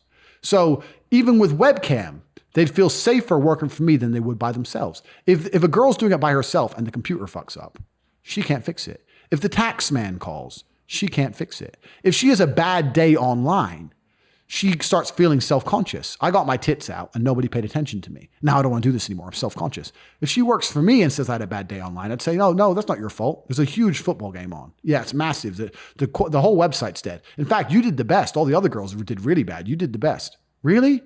It's all a lie. Complete lie. There's no football game. She didn't do the best. She did shit. But like, yeah, don't worry. Let's have the night off. Let's have a drink. She feels happy. I fixed the problem. You're a problem solver. It's better for her to give away a percentage to not have to worry about all this shit out there in the world. Her job becomes very simple if she works for a man. I just perform X amount of hours. I do what I'm supposed to do. And all the other magic, the money into the bank, all the magic, all the problems, it's all fixed. Oh, this crazy customer found my real Facebook. Don't worry, baby, I'll deal with him. What are you going to do? Don't worry, I'll deal with him. I'll just block him from the website. I won't even do anything. She'll think I went mafia on his ass. It's a game, right? So it's never fear. It's safety. There was never a girl who worked for me who was afraid of me. They felt safe with me. That was the complete opposite. It's the complete opposite of it.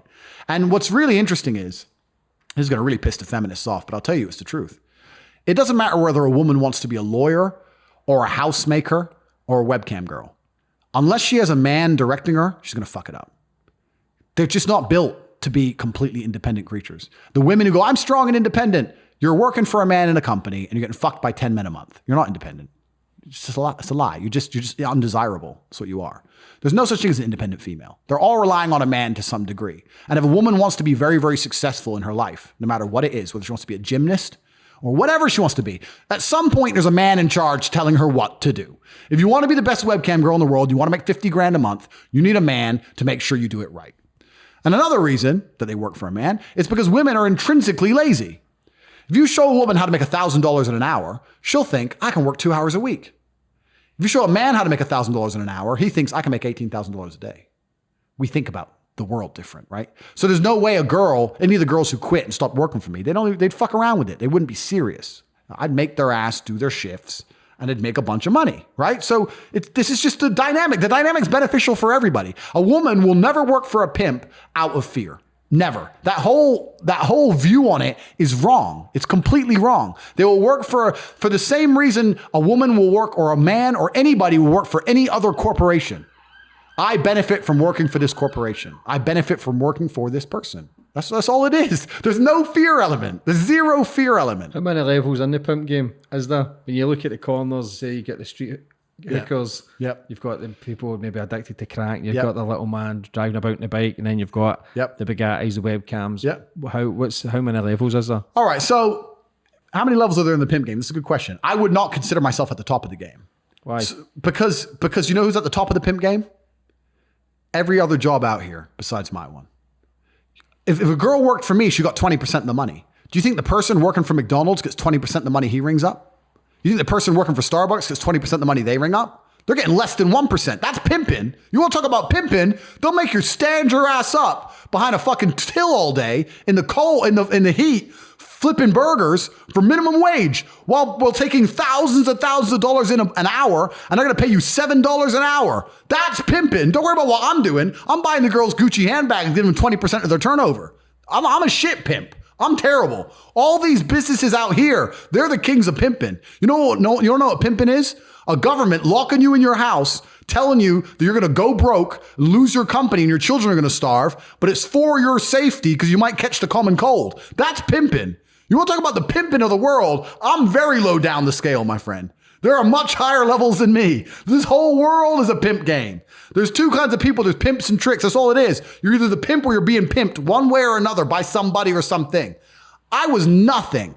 I took women who were getting exploited in a normal job, told them they can put a bra on and become rich, and started paying girls thousands. I was nothing but a philanthropist. I'm nothing but a feminist. I promote women to be the best they can possibly be. I'm no pimp. I'm a terrible pimp. All these other jobs out here are pimping.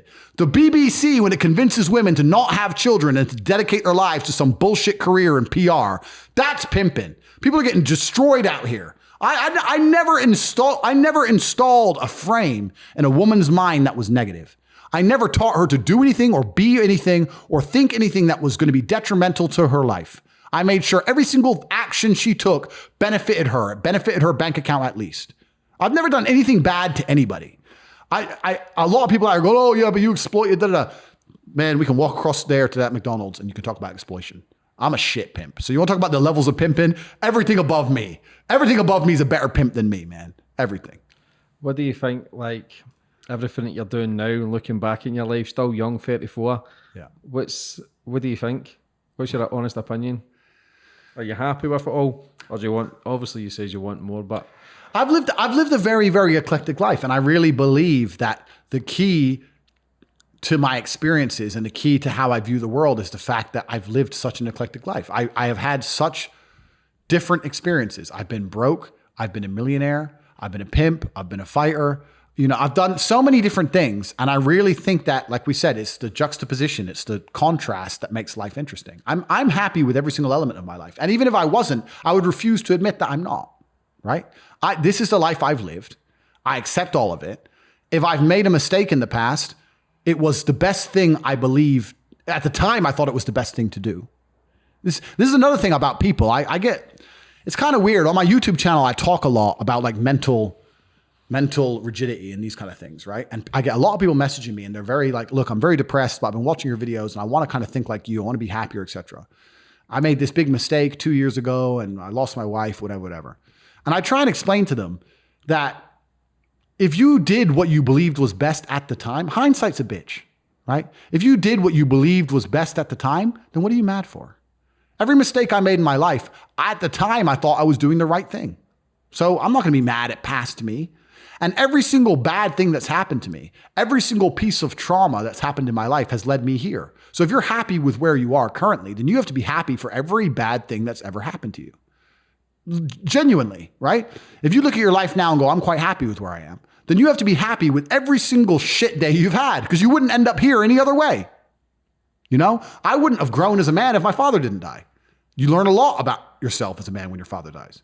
So, of course, I wish my father was alive, right? But if I'm happy with my life now and where it is, you have to accept every shitty day and every single lesson. So, yeah. I'm happy for all of it, the good and the bad, my friend. I'm smiling. I'm breathing. I'm alive. And there's a whole bunch of people out here in the world today who are not going to be breathing by the end of it. And there's a whole bunch of people out here in the world today who are going to have those distraught days we were talking about earlier. Something shit's going to happen to them. Their family's going to be in a car crash. As long as that shit ain't happening to me, I am smiling. You cannot depress me. You can't piss on my Cheerios. All the material stuff, like all the cars, the $4 million cars, the penthouses, all the girls, like.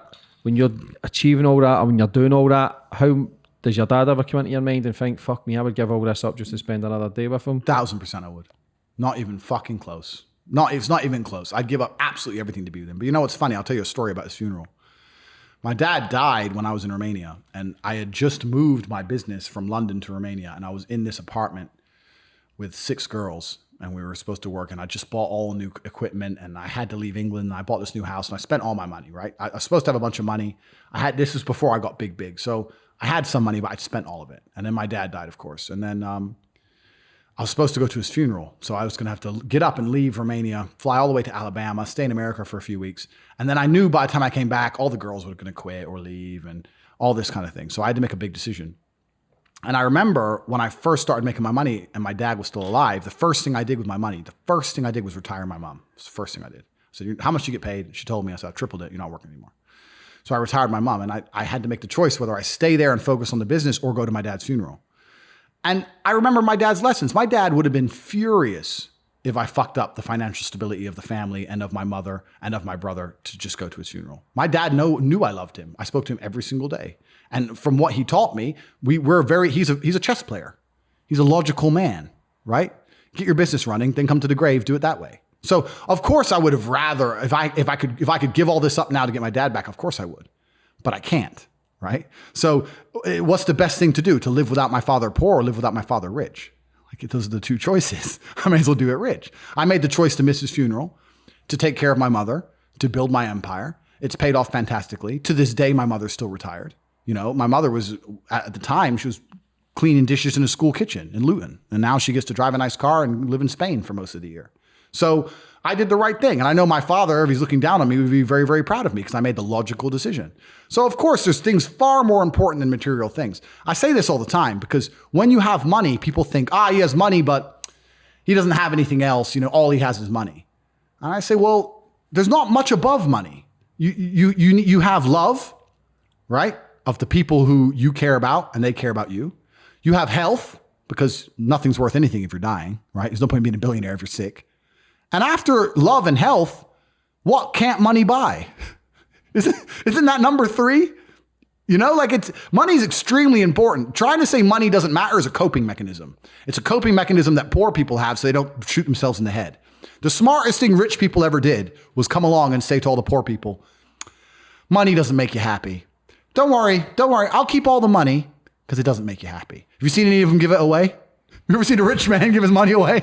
No. They say, money doesn't make you happy. You keep slaving away for minimum wage. I'll stay over here a millionaire, but I'm not happy, so don't worry. Don't be jealous. Bollocks.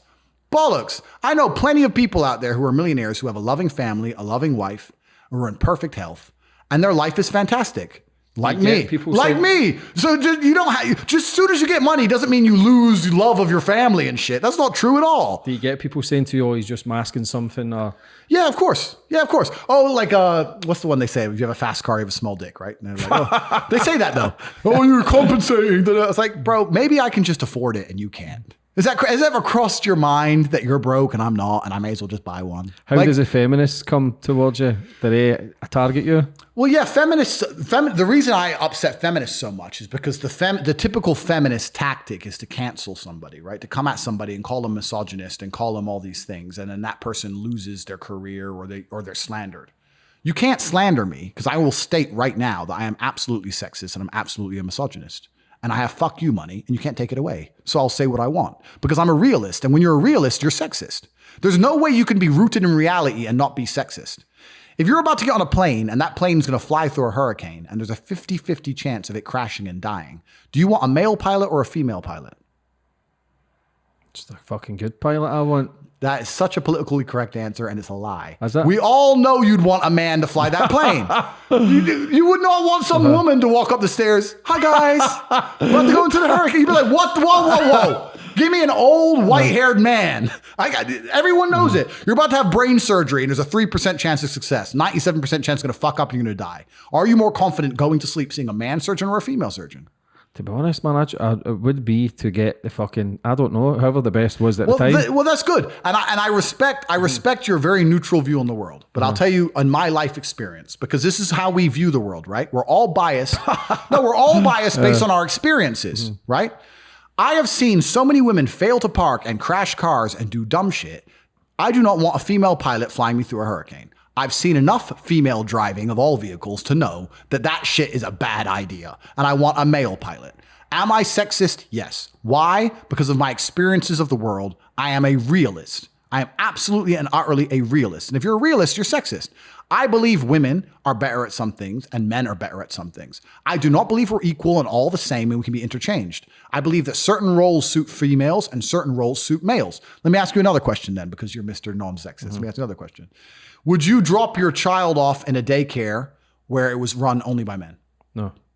Women only. Yeah, there you go then. So you do have a gender. Only, but so you do have a gender bias. Yeah. So gender bias exists, right? Yeah, so but I don't know every pilot, every fucking. I'm not saying. I agree with you with the driving thing, though. Women are dodgy drivers. I will agree with you for that. But for a pilot, I don't know who's. But I would want the most competent. Yeah, who was bang on it, and of course, who's flew through storms and completely. So I wouldn't just go right. I'm going to take the man. I would try and evaluate every fucking angle. Completely. And it's obviously a generalization, but my point is in certain roles in society, we trust females, like with our kids, and in other roles, like danger, we trust men. This is general, right? So I'm a sexist. I'm a misogynist. I'm misogynistic because I believe that females are weaker than men. That makes me a bad person in the feminist's mind. There's genes in it. It's true. It's fucking true. If someone breaks in the house, I'm not sending her to fight. It's my job, right? I have to risk my life to protect her. So when someone doesn't break in the house and I ask her for breakfast, I expect it to be made. Like, this is the roles. This is the normal gender roles. but these are the normal gender roles that got us here. People try and pretend that this is evil and bad. The modern world was built on these gender roles. The pyramids, going to the moon, the city of London, the fucking Suez Canal, everything on the planet was built on woman obeying her man in the family. That's how we got to this point. This is the first time in history women have turned up and said, we don't want to listen anymore. And everyone's pretending that that's a good thing. I'm not saying it's not. I'm saying we don't know. It's never been tested. We've never tested this new world where women don't want to listen to men at all. They're all saying it's going to lead to some utopia. I personally don't believe that. You know, what is the statistical odds? You're a smart man. Do the math for me. What's the statistical odds of every single society since the dawn of human time being led by men? I'm not, and it couldn't have been an idea that spread, right? 100%. Yeah, because you have Aztecs and the Mao dynasty. You have the Brazil and China. They never spoke. So the idea couldn't spread, right? But just by coincidence, in every single society since the dawn of human time, the men were in charge. What's the odds of that if it was a coin flip per society? 0% chance, right? So men are obviously designed to lead.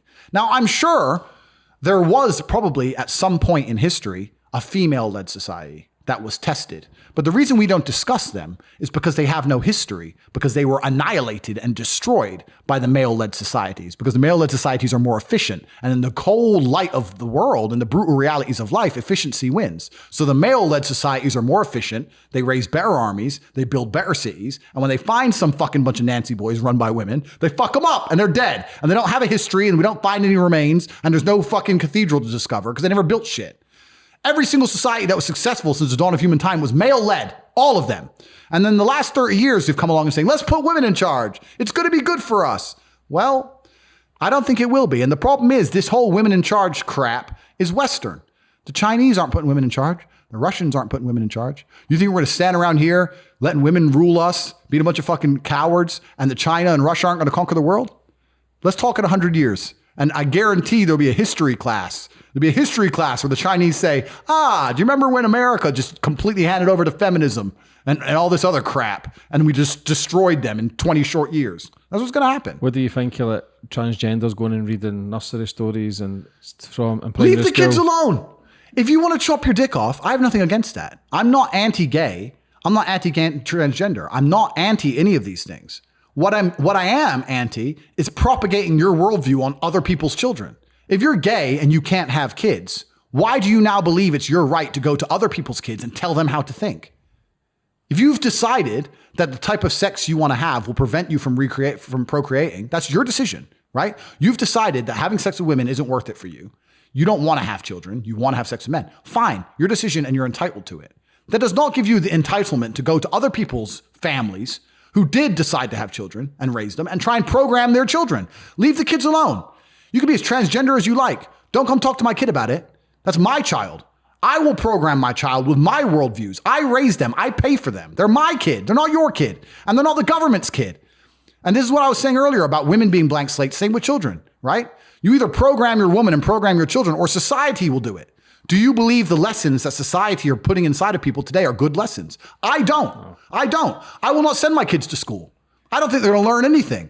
Do you know how many fucking teachers I've seen pissed out of their minds, sucking cock in fucking corner on pub toilets on cocaine? I'm a teacher. You ain't got shit to teach my kid. You're an idiot, right? I can teach him to fucking do math at home. We have the internet. We have unlimited information. I can say Google World War II, write a report, boom, talk tomorrow. And with discipline, my kid will know more than any kid in any public school without the indoctrination, without all the fucking propaganda. That's what all this shit is. All this shit's very deliberate.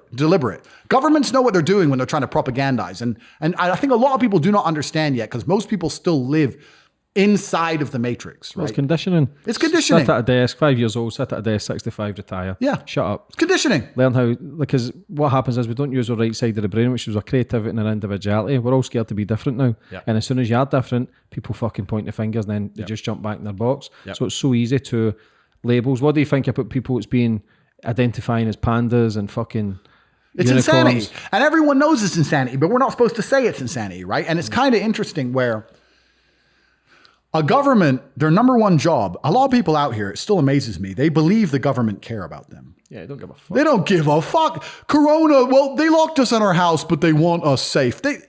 More people have died from missed doctor's appointments for cancer diagnosis than they did corona. Shut up. They don't want you safe. They've never cared about you being safe. They never will care about you being safe. If you believe the government wants you safe, you are too far gone to save. What the government wants is slaves. Slavery's not gone anywhere, right? So the old school idea of slavery, let's talk about slavery. A government would get slaves, make them work for free and build things. That's slavery. So they've stopped doing that now. So what do they do now? They get people, make them build things for money, but the government print all the money. So if a government can create as much as they want of something from thin air, and you'll give up your life for this thing they can create from thin air as much as they want, you are still their slave. That's it. You used to be a slave and you'd work all day and at the end you got food in the house. Now you work all day, you get money and you spend all your money on a food and a house. Like slavery is still here, my friends. Nothing's changed, right? Nothing's changed. And what they want is they want slaves. They want slaves who are going to comply and pay their taxes. And whatever kind of indoctrination or societal programming they can instill inside of people to keep them doing that, they're going to do. Anything it takes to stop people waking up and realizing, whoa, the government's fucking me here. Let's forget Corona. Let's forget locking us all in our houses and taking our business away. I'm paying how much tax? What? They're helping me how much? If you actually wake up and look around you, you realize you're being destroyed in real time. We can talk about this a lot because I understand money very well. This is what I do now. I gave up professional fighting to understand money. I was having a conversation with someone the other day. They were talking about Joe Biden and his relief checks. He gave out $1,400 to all the people in America because of Corona. And he's saying, don't you think he's good that he's helping the poor? I said, you think that helps the poor? Let's talk about this. You give 100 people a $1,400 check, right?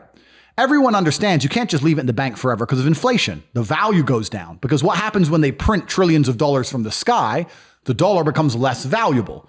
And now we're living in a world right now where inflation's getting out of control, especially in America, right? In the last year, inflation's up like 6-7%. So no poor person is going to take that money and just leave it in the bank. They're going to either spend it or invest it. Let's say there's 100 poor people and the 100 poor people spend their money. What do they spend it with? Businesses. Who owns businesses? Rich people.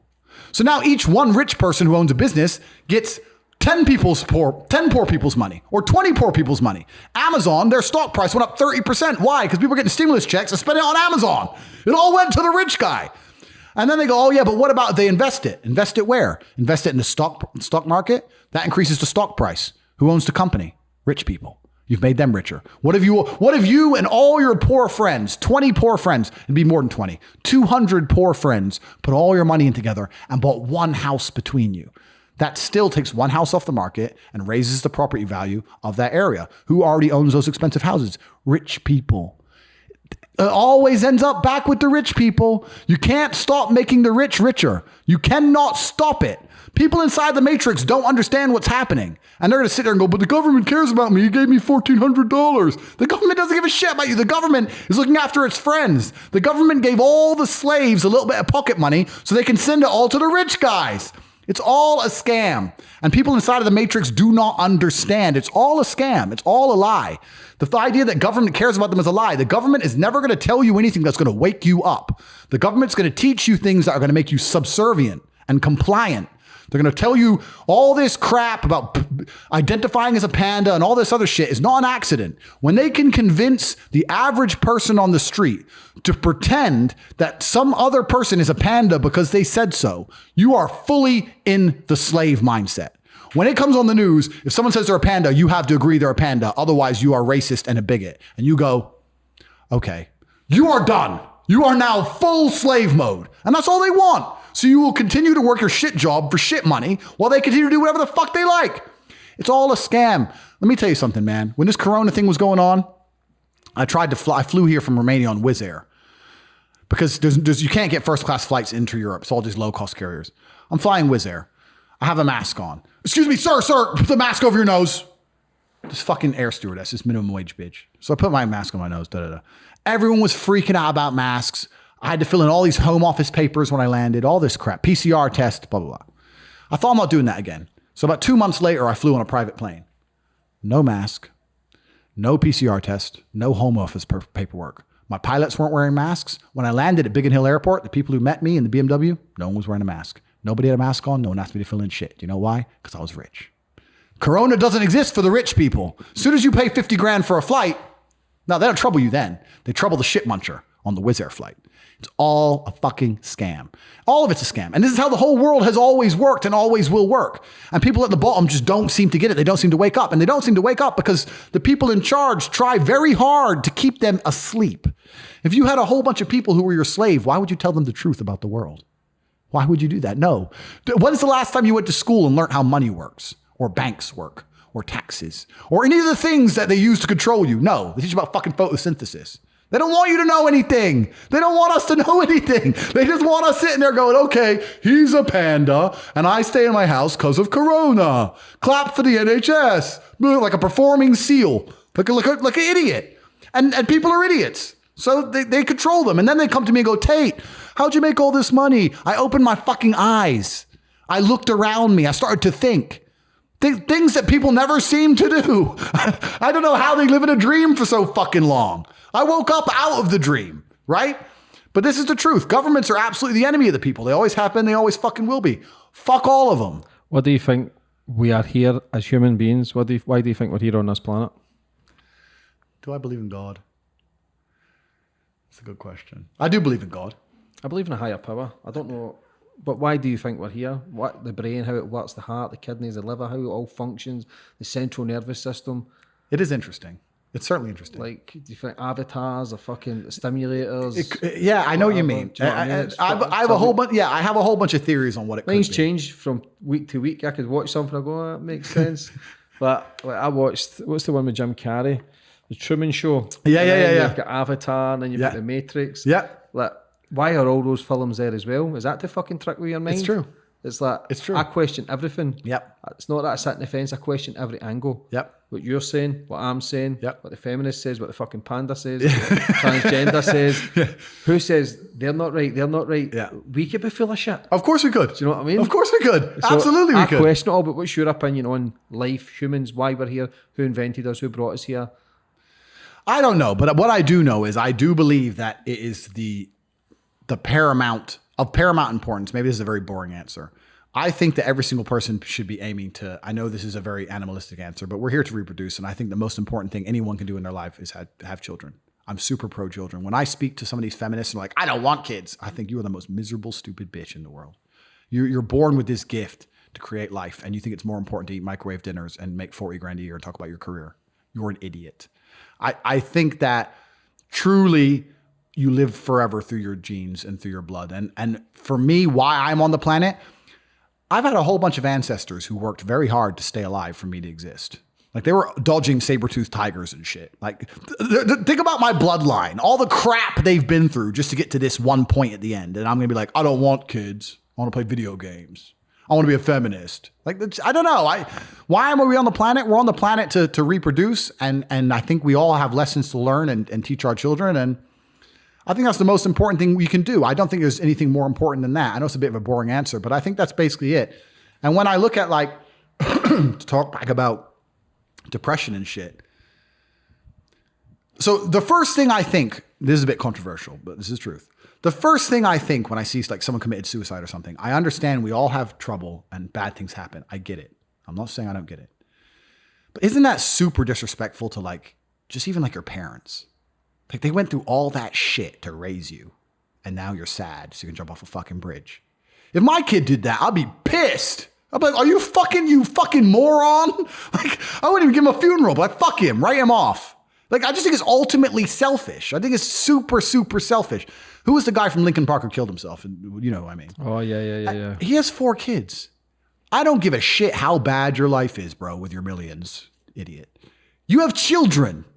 That should be reason enough to live for anybody on the planet. I truly believe that. I don't give a fuck what's going on in your life. If your kids are still breathing, you got a fucking job to do.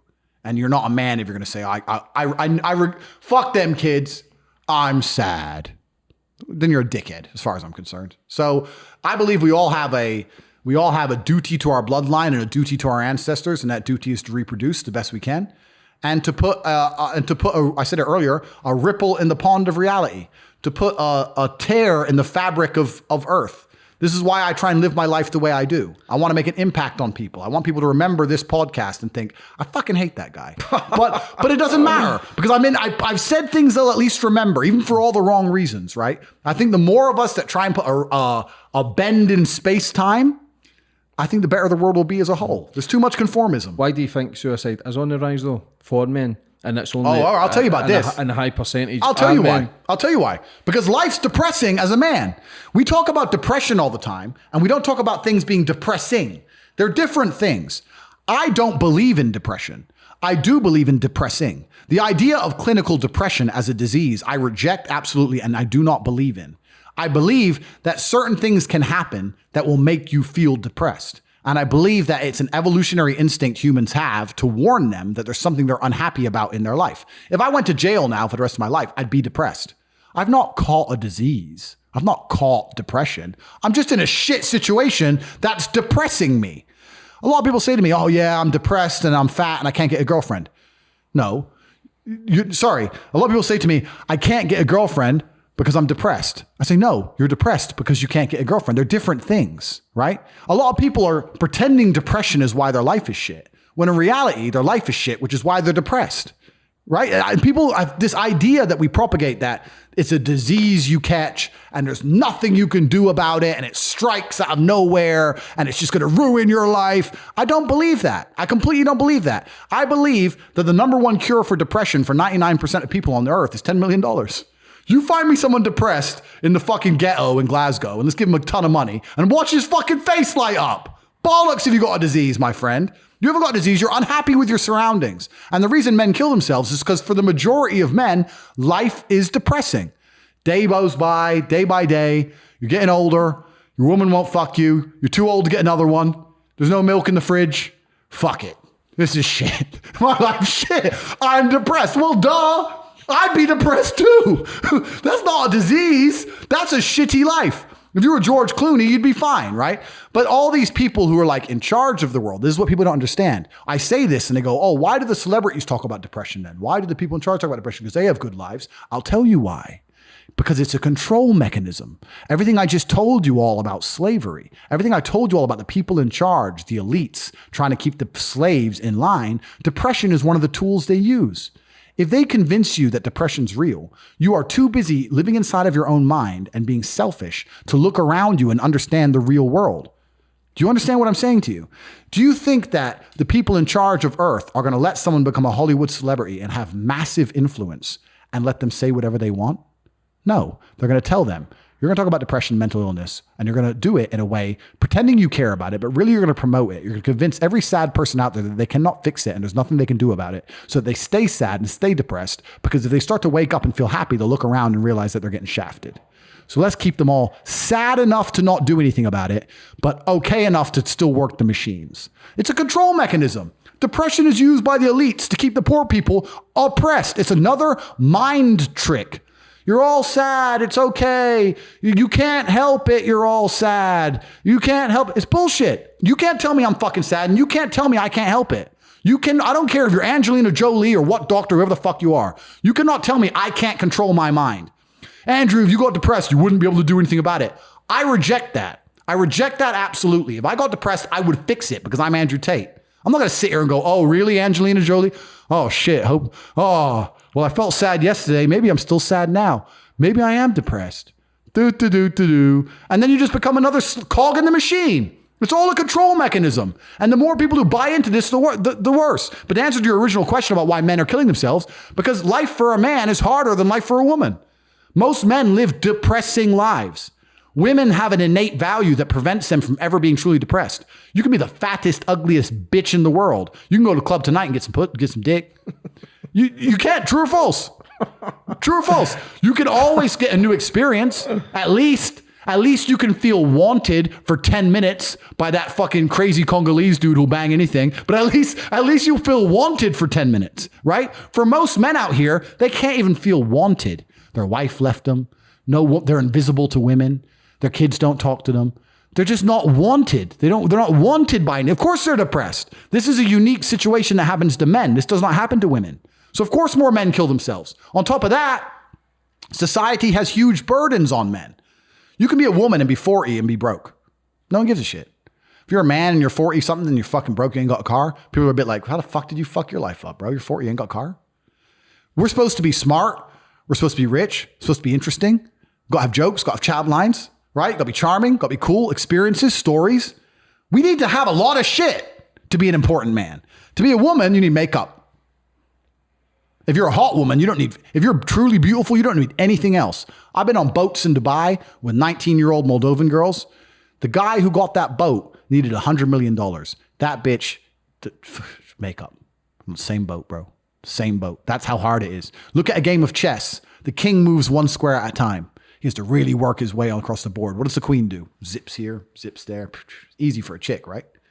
Now, if you're an ugly bitch, you can go, oh yeah, it's fine for the hot ones, but I'm an ugly one. Well, if you're an ugly bitch, fine. But to a lesser extent, you can do the same thing. You can still go out, down the high street, get a kebab and a shag and a pint. Done. Like the women never going to be in a situation where they look around and they're like, I am actually completely alone. And that's the worst thing that will happen to a person, I think, is true loneliness. And that's why men kill themselves. Mm-hmm.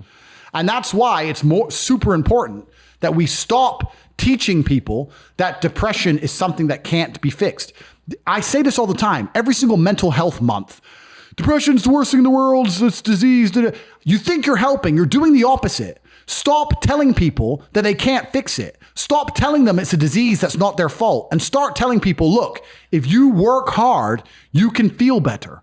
You're depressed now, but if you go to the gym and you work out and you train, you get a good body, you start getting social, you get some friends, go to some social clubs, start to meet people, start to do things, you will feel better. That is far more healthy than talking about it's a disease we can't fix, take these pills. The gym has been proven to fix more depression than antidepressants. This has been proven. This is statistical. So when I say depression isn't real, people say, what you're saying is dangerous and you're going to hurt people. I'm trying to help people. I'm trying to wake people the fuck up. If you're watching this and you're depressed, go to the gym tomorrow morning. And I guarantee you, if you're, no matter how depressed you are, if you're considering suicide, promise me this, get a 6-pack first. And by the time you got the 6-pack, you won't want to do it anymore. That's how it works. This is why not enough men are motivated enough. And this is why I have to keep moving. This is why you talked about earlier, is it ever enough? I can never be depressed if I never slow down. Speed is extremely important. Speed defies gravity. How does a plane fly through the air and defy gravity? Speed. It's moving too fast to fall. If you're always attacking life, if you're always doing things, if you're always making more money, if you're always traveling the world, doing this, doing that, new car, here, there, new podcast, meeting James English, boom, boom, boom. If you're always doing things all the time, unhappiness can't catch you. Do you think you could slip if you stopped? I don't think I would because of how my mind works, but I also know that speed is a fantastic way to be happy all the time. I'm always looking forward to something. Mm-hmm. I wake up every day excited. I'll go do this today. I'll go do this today. I'll go do this today. And I very much live my life in a frame of not I have to do this. It's very much I get to do this. There's another thing that a lot of people make a mistake with when I talk to them, like, I have to go to work today. Change your language. I get to go to work today. Imagine you had no job. It'd be worse, right? Because otherwise you wouldn't be working. So you get to go to work. I have to fix the car. At least you have a car. You get to fix your car. Most people don't got one. Oh, I have to go get the kids. You get to go get the kids because you have these beautiful children who love you. You understand? People's, even their own language is wrong. The world can be framed. Maybe I'm completely crazy. Maybe I'm full of shit, like you said. Maybe I am. But the frames I've installed in my mind are all beneficial to me. So if that makes me crazy and full of shit, good. Because I can't become depressed. So you can sit there and tell me I'm full of shit while you're depressed, and I'm happy. And I would never want to adopt the thinking of a depressed person. So if you're depressed and telling me I'm full of shit, I don't want to think like you anyway. What about moving forward for the future, Tate? What's the plans? What's the visions? Taking over the world one day at a time? Well, hopefully you'll stay my friend when you become Mr. Hollywood, you know, when you're up there on fucking prime time. Hopefully you'll answer the phone when I call. I don't know, man. I take it a day at a time, and I'm looking forward to all the stages of life, right? When you're younger, you want to act crazy. When you're older, you want to be calm. I'm looking forward to being a granddad and all this other old stuff. I'm looking forward to all of it. I'm looking forward to telling my stories with a pipe and enjoying it. Life changes as time goes on, and I think you need to embrace it day by day. And I don't really have too much of a grand plan at this point. You know, at this point, wouldn't necessarily say I have one, but all in all, things are well. I've got an organization I run called the War Room, which I'll mention quickly. That's got over 1,000 men in it from all around the world. And it kind of is based on the things we've been talking about in this podcast. It's a lot of mental programming. It's a lot of financial advice, how to make money. And then we also teach some other elements to try and make people beyond control. So my number one thing I'm working on at the moment is the War Room. And what we do for our members is we teach them how to make more money. We talk a lot about mental programming stuff. I teach everything I know about the pimp game from head to toe. Not because I'm saying men should go out there and pimp women or start webcam businesses, but a lot of men take all the frames I used in my webcam business and applied it to their marriage. And they've said, my marriage has never been better. It's amazing. Like, because women are women and men are men, right? So I'm like, if I can use this and 20 women gave me a bunch of money, your woman can make you a coffee. Look, frame it this way, say it this way. So I teach everything about that. And another thing we're really big on is we help people get multiple passports and multiple residencies and multiple bank accounts, because I believe if you're watching this and you have any kind of money at all, your number one priority as the world reopens should be getting as many passports and residencies as possible, because slavery is absolutely coming to the world. And if you're stuck under the control of one government, you're going to be fucked. The reason I've managed to go to 16 or 17 countries during lockdowns is because I have 7 passports, and always one of them was accepted. And I think now Corona has proven to all of us that the government has no problem locking you in your house for basically no reason and restricting your movement. And what you need to do is you can no longer live off grid. That's impossible in the modern world. You need to live on as many grids as possible. So right now I'm in the UK, but they can't stop me leaving because I'll use my American passport. I'm an American going home to America. So I can go to America anytime I want. I go to England anytime I want. I go to Africa. I can go anywhere I want. No one stopped me doing anything.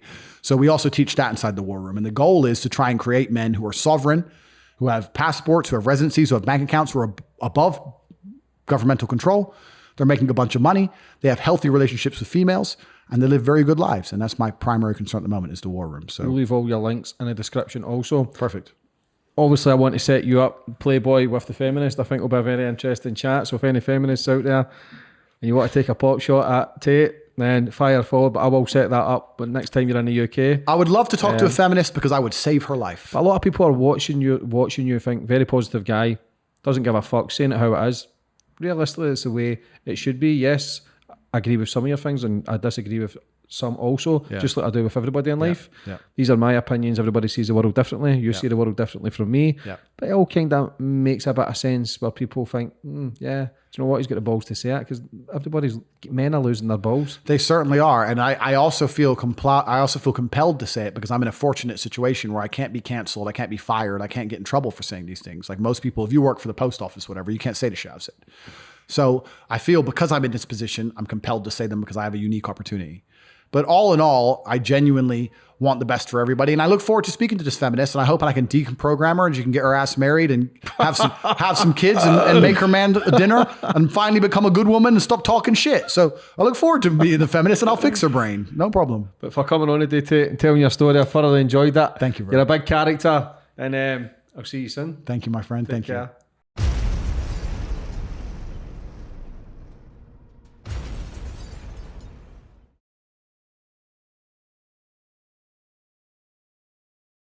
Check out more of my podcasts on the right, and be sure to like, share, and comment your thoughts on this week's podcast. Thank you.